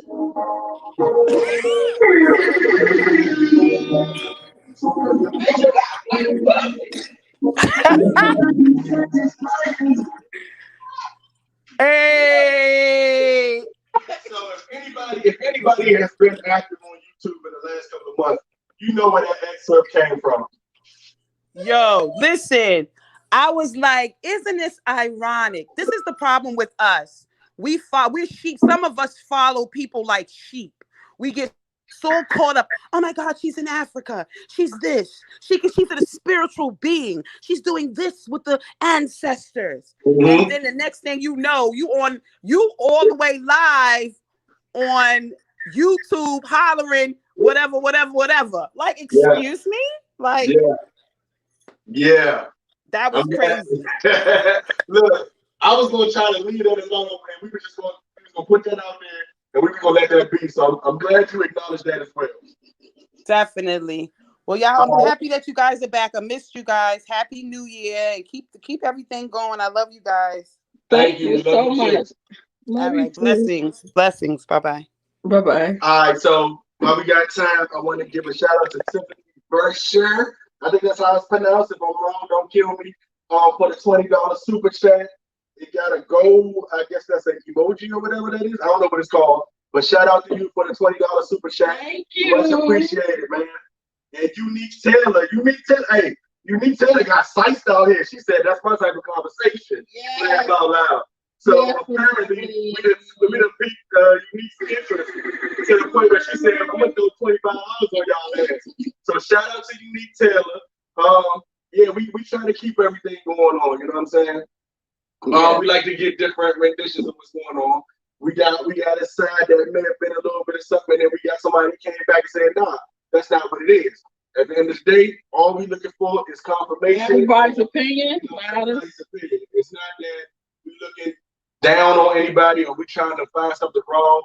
We're just trying to get different sides of the spectrum when it comes to the topic of the night, which is finding love in Africa, or maybe somebody from Africa in the continent. Because, you know, sometimes it's different, sometimes it's the same. We don't know. Mm-hmm. And that's why we ask, and that's why we bring up these subjects. A lot of people are planning on going to the country. Some of them may be single, some of them may not be single. We just want to get everybody equipped for what you may or may not expect to have when you get there, i.e., what we've done on our channel from the beginning. It was never to look down on the continent or the country or whatever, or the people. It was just to get our African Americans ready to go over there and what they may or may not see when they get there. That's the whole point of our YouTube channel. At that point when we went over there, was just to show y'all that. Mm-hmm. So now we get into the point about love and the relationships between Africans and African Americans. It would be nice if we had an American man on here that can share. I want you to stand up for them, for the people who don't eat cat. Who said I don't eat cat? Somebody in the chat said, Kevin, you gonna stand up for us? No. Shit, I'm gonna keep my wife.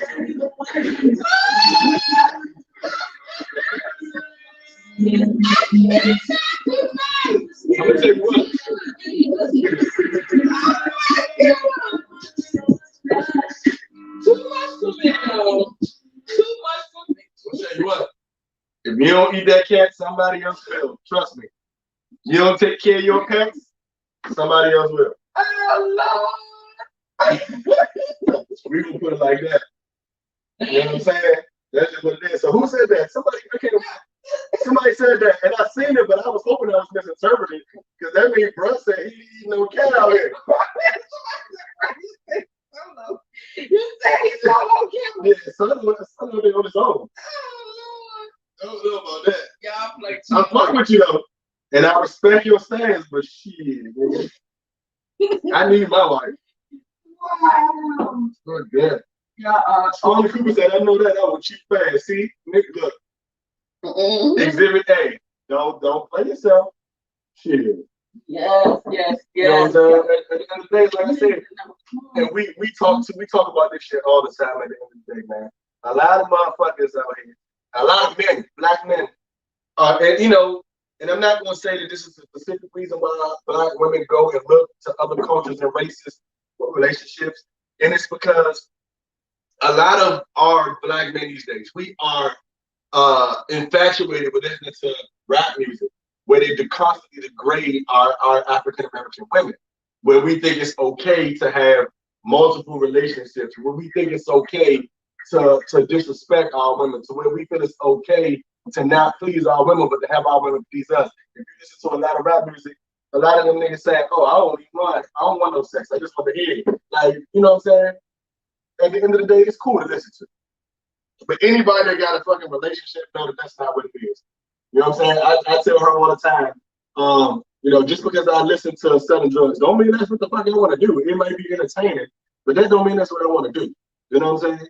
Mm-hmm. So at the end of the day, that's how it is. You know, I like I said, I don't know who that was. I would have to scroll back up to see who it was.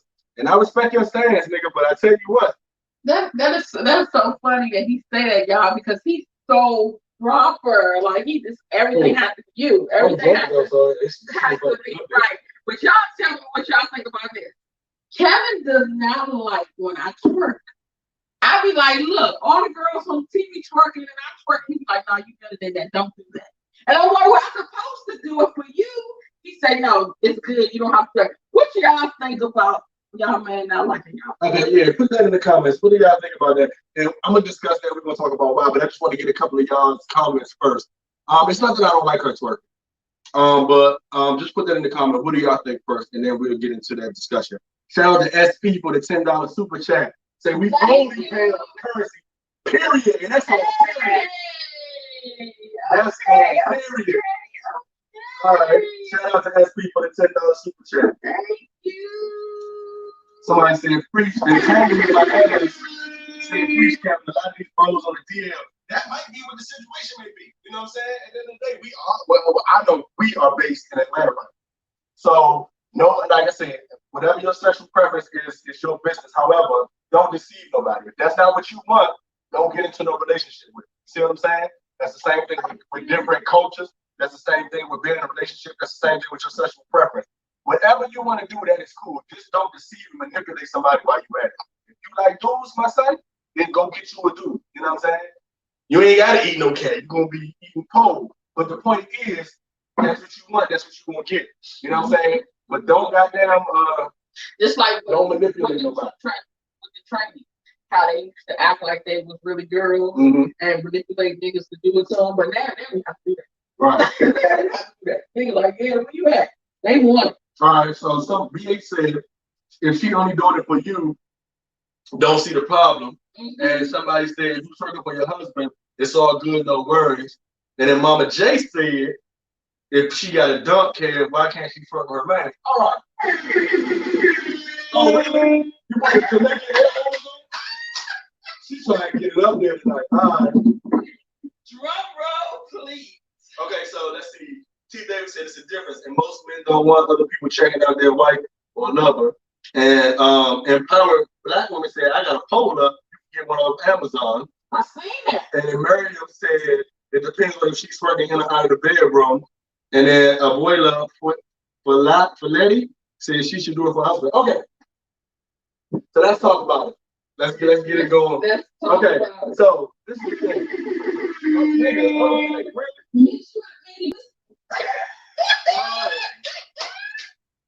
So, okay, so here's the thing. I don't have no problem with her twerking for me. That's not the issue. What the issue is too much of anything it will kill you. You see what I'm saying? And if we have that set, so we say, okay, we're gonna make this a sexy night, and this, that, and the third. Okay, and it's like anything. Like I said, I was in the streets, so I like to refer everything to what I can understand and what I can identify with. It's oversaturation. If you see something every day, all day, then you begin to not like it anymore. You begin, it's like, for instance, when you go on Instagram, you know what I'm saying? A lot of men like Instagram models and stuff and shit like that. The difference between that is, if a motherfucker don't want to see no twerking that day, he just don't go on Instagram or he scroll right past their page. It's not constantly being shoved down their throat. They have a choice of whether they want to see it or not. Because once you see it more than enough times, it's like, okay, it becomes a normalcy. I don't want it to become a normalcy for me. You see what I'm saying? For instance, she doesn't like to walk around with clothes on. She hates clothes. I like her in panties because I still want the feel of not being able to get it to make me work for it. You see what I'm saying? If she's always naked, butt ass naked, then that leaves nothing to my imagination. That doesn't make me say, oh, I gotta go chase it or I gotta do something to get it. You know what I'm saying? It's already readily available. So it's like when you go on Instagram or you go on some of these girls' pages, they have clothes on. So you as a man have to put it to your imagination to say, I wonder what's under there. But if all they showing is they butt naked all the time, you know, okay, I say that. All right, we're done with that. Okay, it's over with. You see what I'm saying? So it's not the fact that I don't want her to twerk for me. I want it to be a more exclusive thing. Make me work for it. Show me why I should get the twerking situation. You know what I'm saying? Don't be like Shorty talking about something you got to pay the pussy, because at the end of the day, pussy ain't gonna motherfucker pay the mortgage no more. You see what I'm saying? So at the end of the day, that's what I feel. I feel like, okay, it's cool, but you don't have to do that shit every day. It's bad enough that when you do turn on social media, all you see is OnlyFans.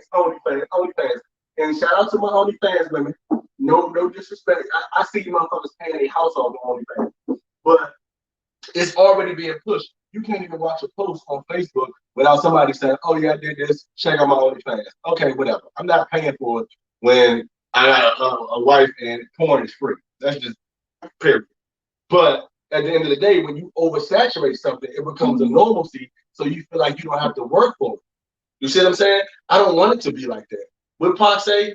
I don't want to sound sleazy, but tease, man. Shawty, I don't want to this, that easy. At the end of the day, but it's like, put some drawers on and make me imagine what it's gonna be like to pull them motherfuckers off. Don't just make that shit accessible.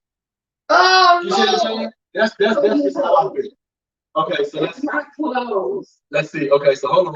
I like the whole twerking situation though. I agree, but twerking is right now, especially at the state that it's at, is getting oversaturated.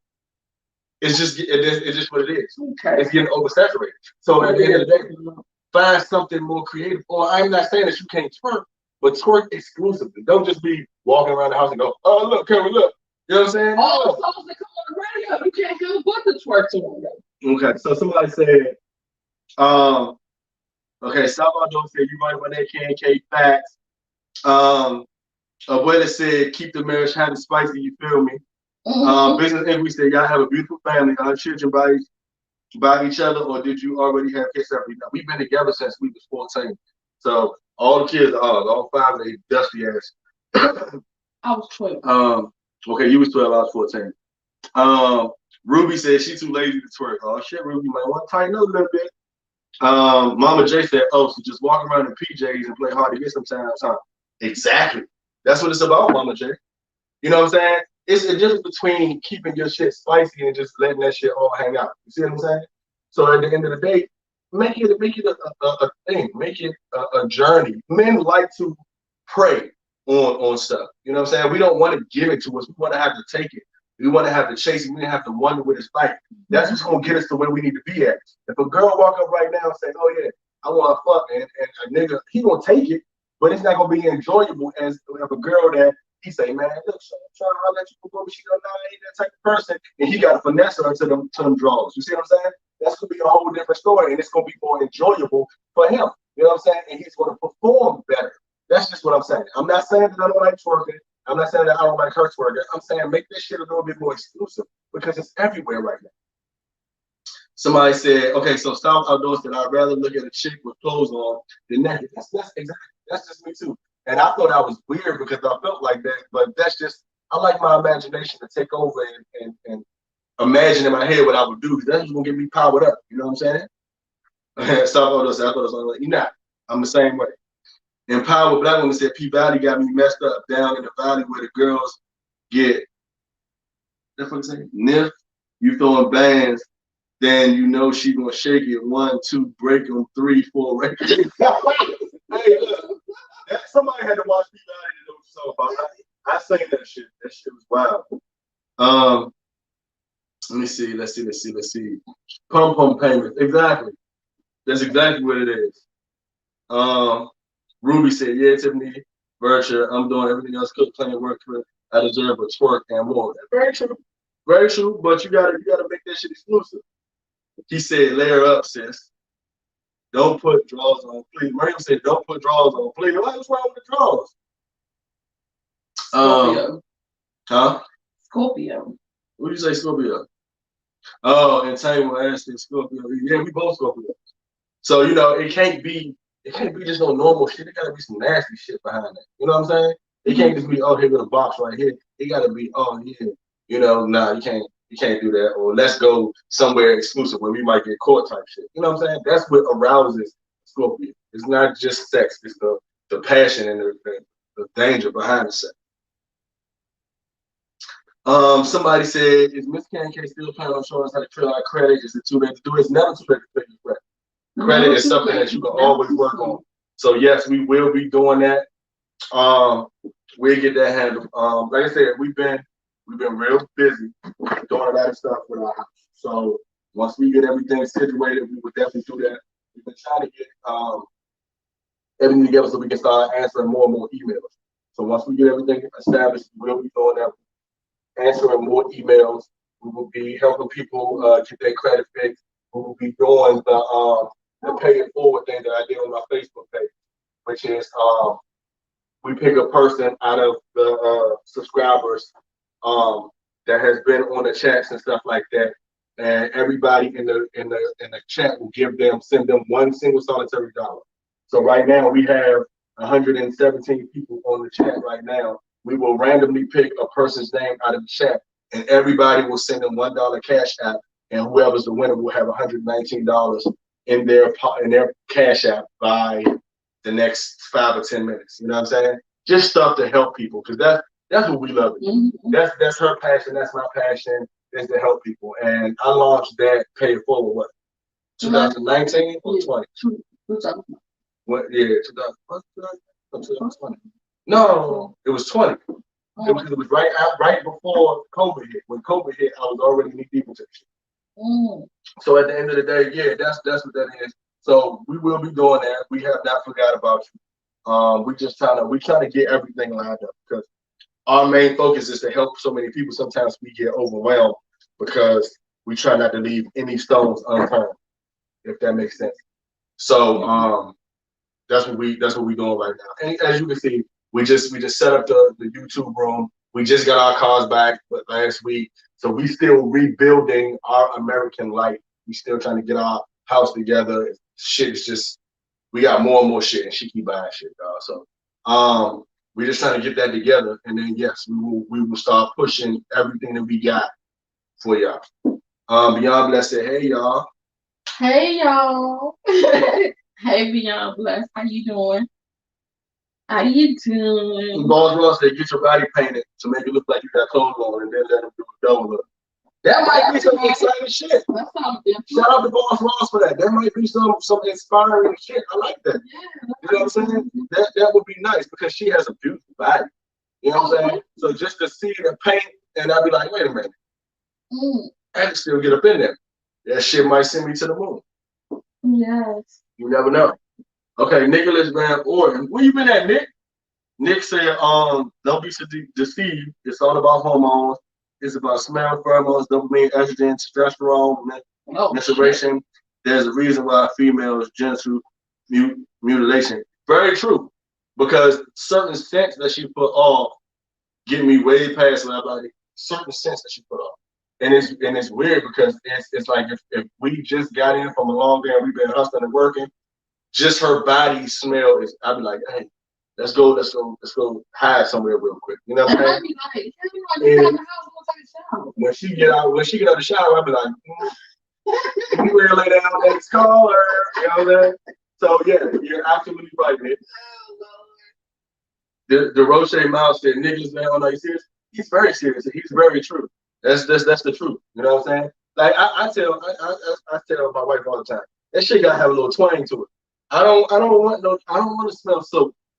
I want to smell you. And that's when you love somebody or when you're in love with somebody, certain shit like that triggers you. Because I couldn't be with somebody else and I meet them and I'm around them and they smell like they've been working all day and I go, oh yeah, that's what it is. I look at you like, man, you better go get yourself together.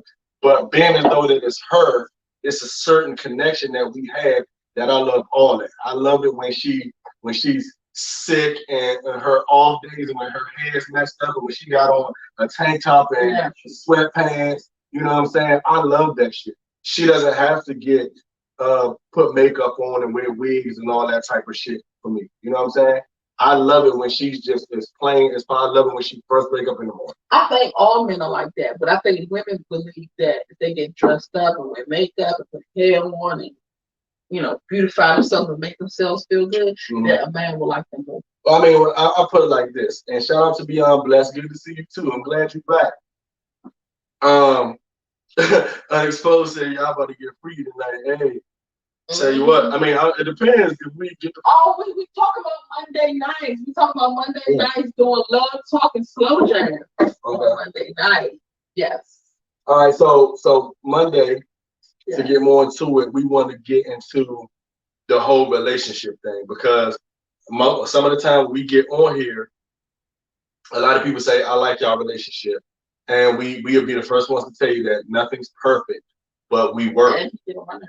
Yeah, I get on her nerves a lot, but she get on my nerves 3 times as much. But anyway. And he was on one today. Yeah, I was turned today. But anyway, the point is we working. You know what I'm saying? And we working together. And we've been together for a long time. Today, this year is 2021. 2022, December 28th, it'll be 20 years of marriage, and it'll be what? I forgot the count. 29 years of being together, something like that. 26 or something like that years of being together, and 20 years of being married, and I still won't even be 40. You know what I'm saying? So at the end of the day, nothing is perfect, but we're always working to make it better. And have we been through ups and downs? Fuck yes, and that's something that we will get into on Monday. So Monday we want to start talking about getting into relationship situations where people can call in if they have questions, if they have solutions, if they have issues that they want to talk about, that we can bring it up on Monday and we can have a conversation.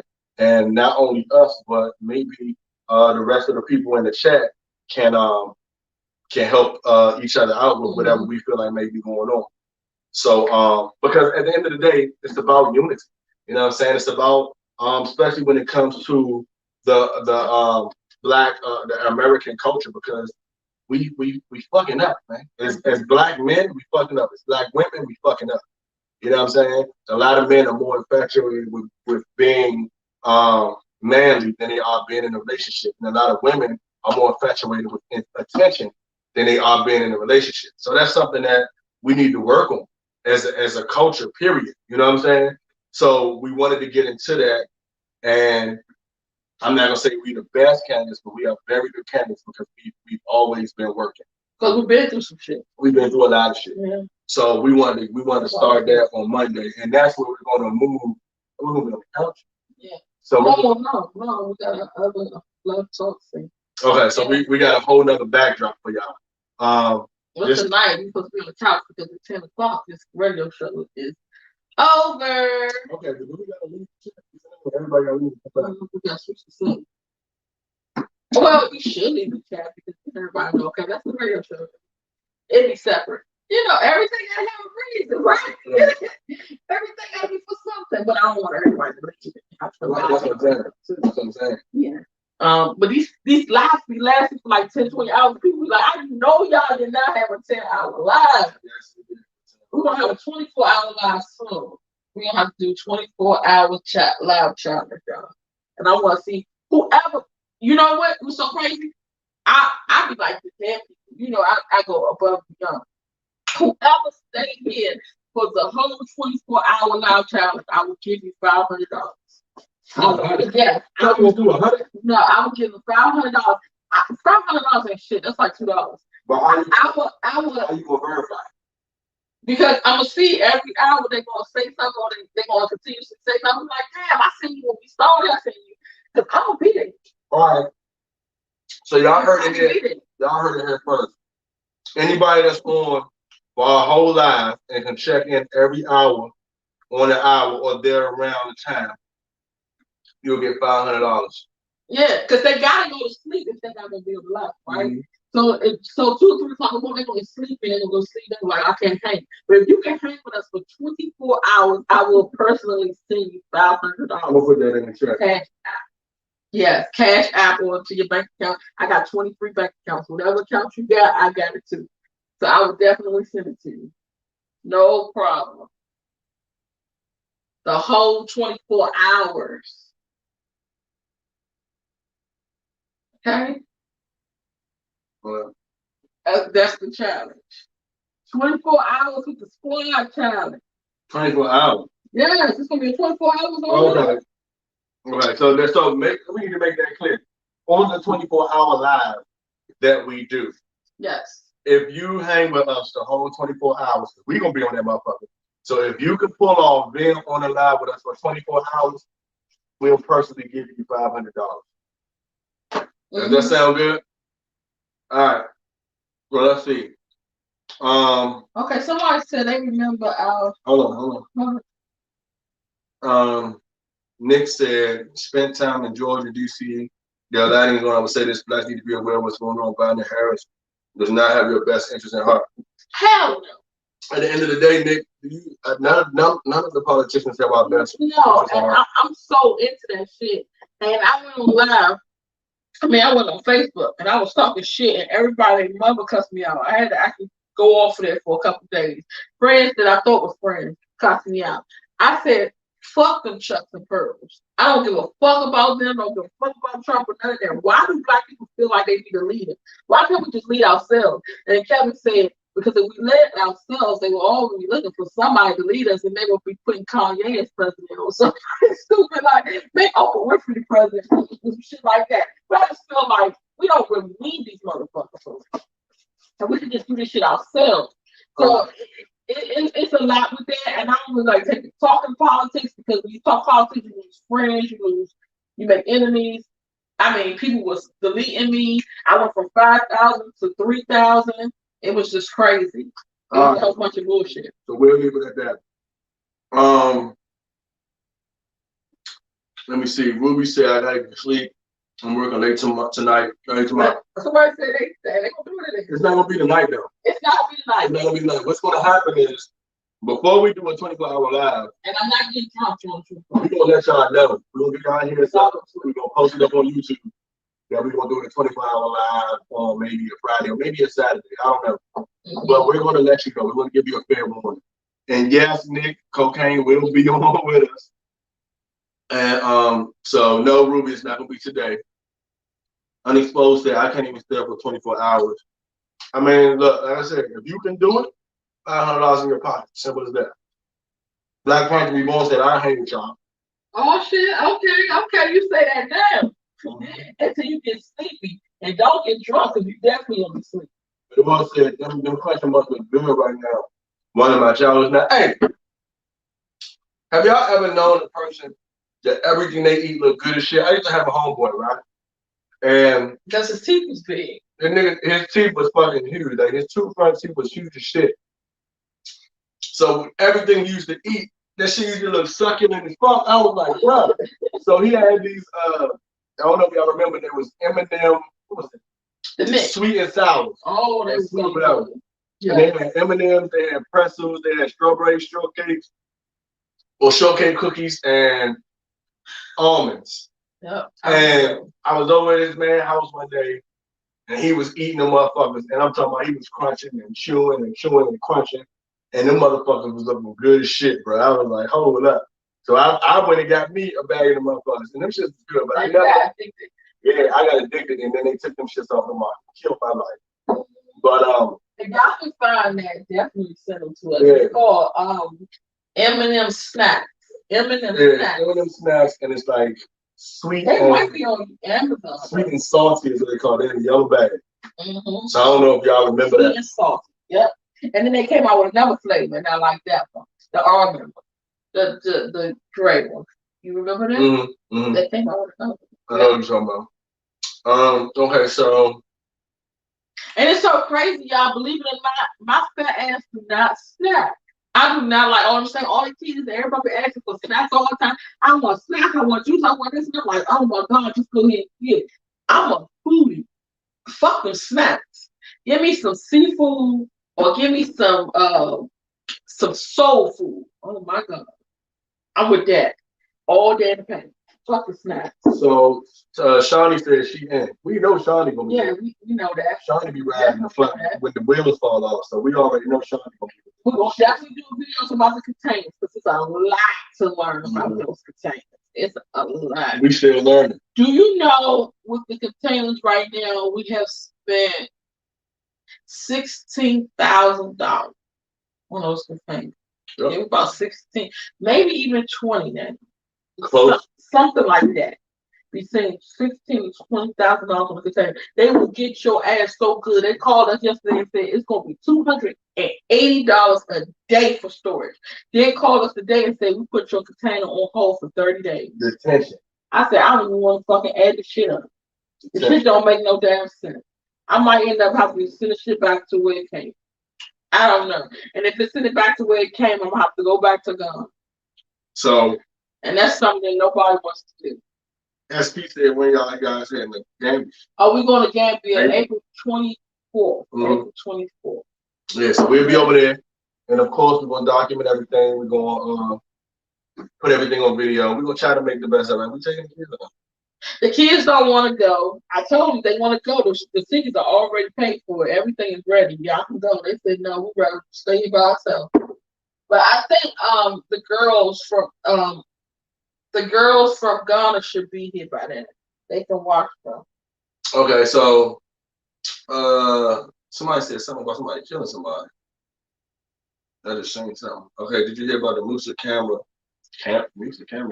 who killed his mom, shot her in the head because she told him to get a job and having an LSC past week from Gambia. She had 8 kids in the problem. Nah, I ain't heard about that. I haven't heard that one. We heard about the one that just happened. Was it in Milwaukee or some shit? My daughter knows it. It's St. Louis. So 4 days ago in St. Louis, the little boy, he had a little group called New Street. And my daughter's a rapper, so I used to take her to all the performances in Atlanta, and she was there with him and took pictures with him and everything. So it was 3 of them that was in the group. And the little boy got mad because his father said he had to come home. So he went home because his father, I guess he had been gone for a couple of days. His father said it's time for you to come home. So he went home. He killed his father. His father pled like, please, please don't kill me. And he killed him anyway. He killed his mother. He killed his sister. He killed his oldest brother. Then he was going to kill his little brother, but he had a Draco. And y'all know what the Draco is going all over the place. So he couldn't control the joint. So he ended up shooting the little boy in the leg and the arm. And the little boy told the police that he was aiming for his head, but he couldn't get him, because Draco going all over the place. So they ended up he left, he packed up his bags and he went to his girlfriend's house. Then when he went to his girlfriend's house, he was like, well, I went over dad's house and he talking shit. So I just packed up my bags, he put me out. So now I'm gonna just go ahead and stay over here. And somebody called and said, man, your whole family's dead. We just went in there, everybody's dead. You need to come home. So when he went home, the girl went with him. He tried to stay like he wasn't the one who did it. And he all cried and talking about, oh my God, I can't believe this. And she said, I've never seen him like this before. And the little boy who he shot in the leg and arm, he's still alive. And he told him, my brother did it. My brother was the gunman. So they ended up locking him up. So he's 17 years old. And he about to get life in prison because he's 17. He did not get the death penalty, but he did get life.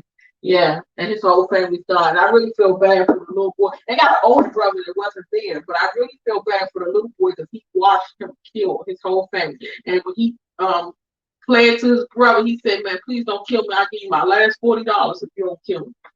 Y'all know $40 is going rate these days. He was so happy about the $40 because he was on Instagram showing his $40 all day. Last week. So look, I got $40 doing TikTok and shit with it. So he was so happy about that $40. He told his brother, "You don't kill me, I'll give you my last $40. That's crazy. Yep. Somebody asked, when are we going to do the 24-hour stream? I don't know yet. It may be next weekend, depending on what our schedule is like. It may be next weekend. So we gotta find a day that we know everybody will. Like New Year's would have been perfect. Yeah. So we'll figure it out. Somebody said something about the Super Bowl.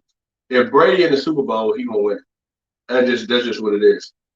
Brady is a GOAT. As much as I hate to admit it, because I'm a Brett Favre fan. Brady has established himself as a GOAT. If Brady is in the Super Bowl, Brady's gonna take that shit out. That's just what it is. And I'm not a football fan. Ruby said, what did y'all eat when we first came home? We ate seafood. Yeah, we went to Juicy Crab, but one of them joints, you know how they be having all them Juicy Crab. I'm telling y'all, any of y'all going to Africa, that was a big major thing for me. Is trying to find businesses that you can do in Africa. If anybody moving to Africa, open up a Juicy Crab on the water. Mm-hmm. Oh my God, that shit will sell out. They had no Juicy Crab anything over there, anything remotely like that. So the whole digging in the bag with your hands and eating outside and watching the game and sitting at the bar, all that, open that shit up. I don't think it would be much of nothing. We met a guy, remember? His name was Peace or something. And I told him, I said, you need to open up Juicy Crab. You right here on the ocean, and you got this little beachfront thing. They got some of the prettiest names. I forgot his name. His name was Peace or something. Shout out to Tiffany for share. She said she up out of here. We'll see you later, Tiff. Tiffany, I see you came back with us for the 24-hour challenge. You ain't even do 2 hours. Barely did 2 hours for us. Somebody said, is it 500 for everybody? No. What's going to happen is we're going to try to, I don't know how we're going to do it. She's going to talk. Oh, man. Look at this. This is where her company is. So right now, she's literally talking on the side of her ass right now. So we will establish how we'll do it. Maybe two. So we'll probably put out $1,000. So it'll be 2 people that we picked that have stayed with us the whole 24 hours. Yeah, that'd be nice. So I would say up to 2 people. So we should be giving out about $1,000. Kevin don't like to spend money. He don't like to spend money, so this is very hard for him to do. I'm all for it. I'm like, fuck that money. It'll come back. Let me see. T. Davis said, come on, don't do us like that, kid. Uncle KC, Tom, like that. Don't get me wrong. Something's going on my phone. I think it's like that. So hold on for a second. Uh-oh. That's because it's 10 o'clock. It's time for the live frostration to be over, and time for us to go to the chill spot. The radio show is over.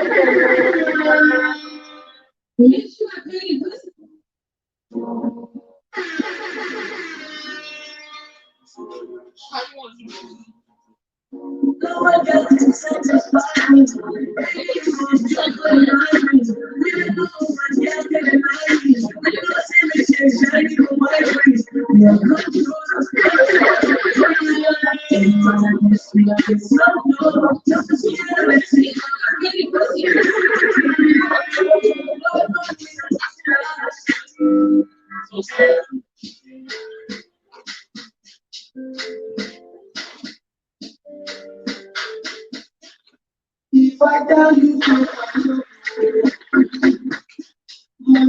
body like a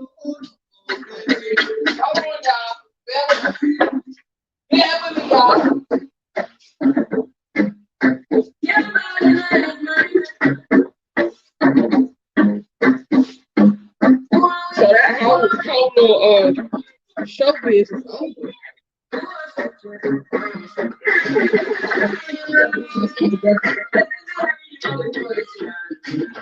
Yeah, take your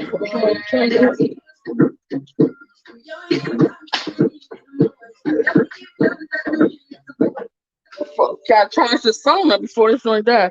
Here, charge. Oh, y'all gonna say you can charge me. I'm sorry, y'all. Just bear with me for a minute.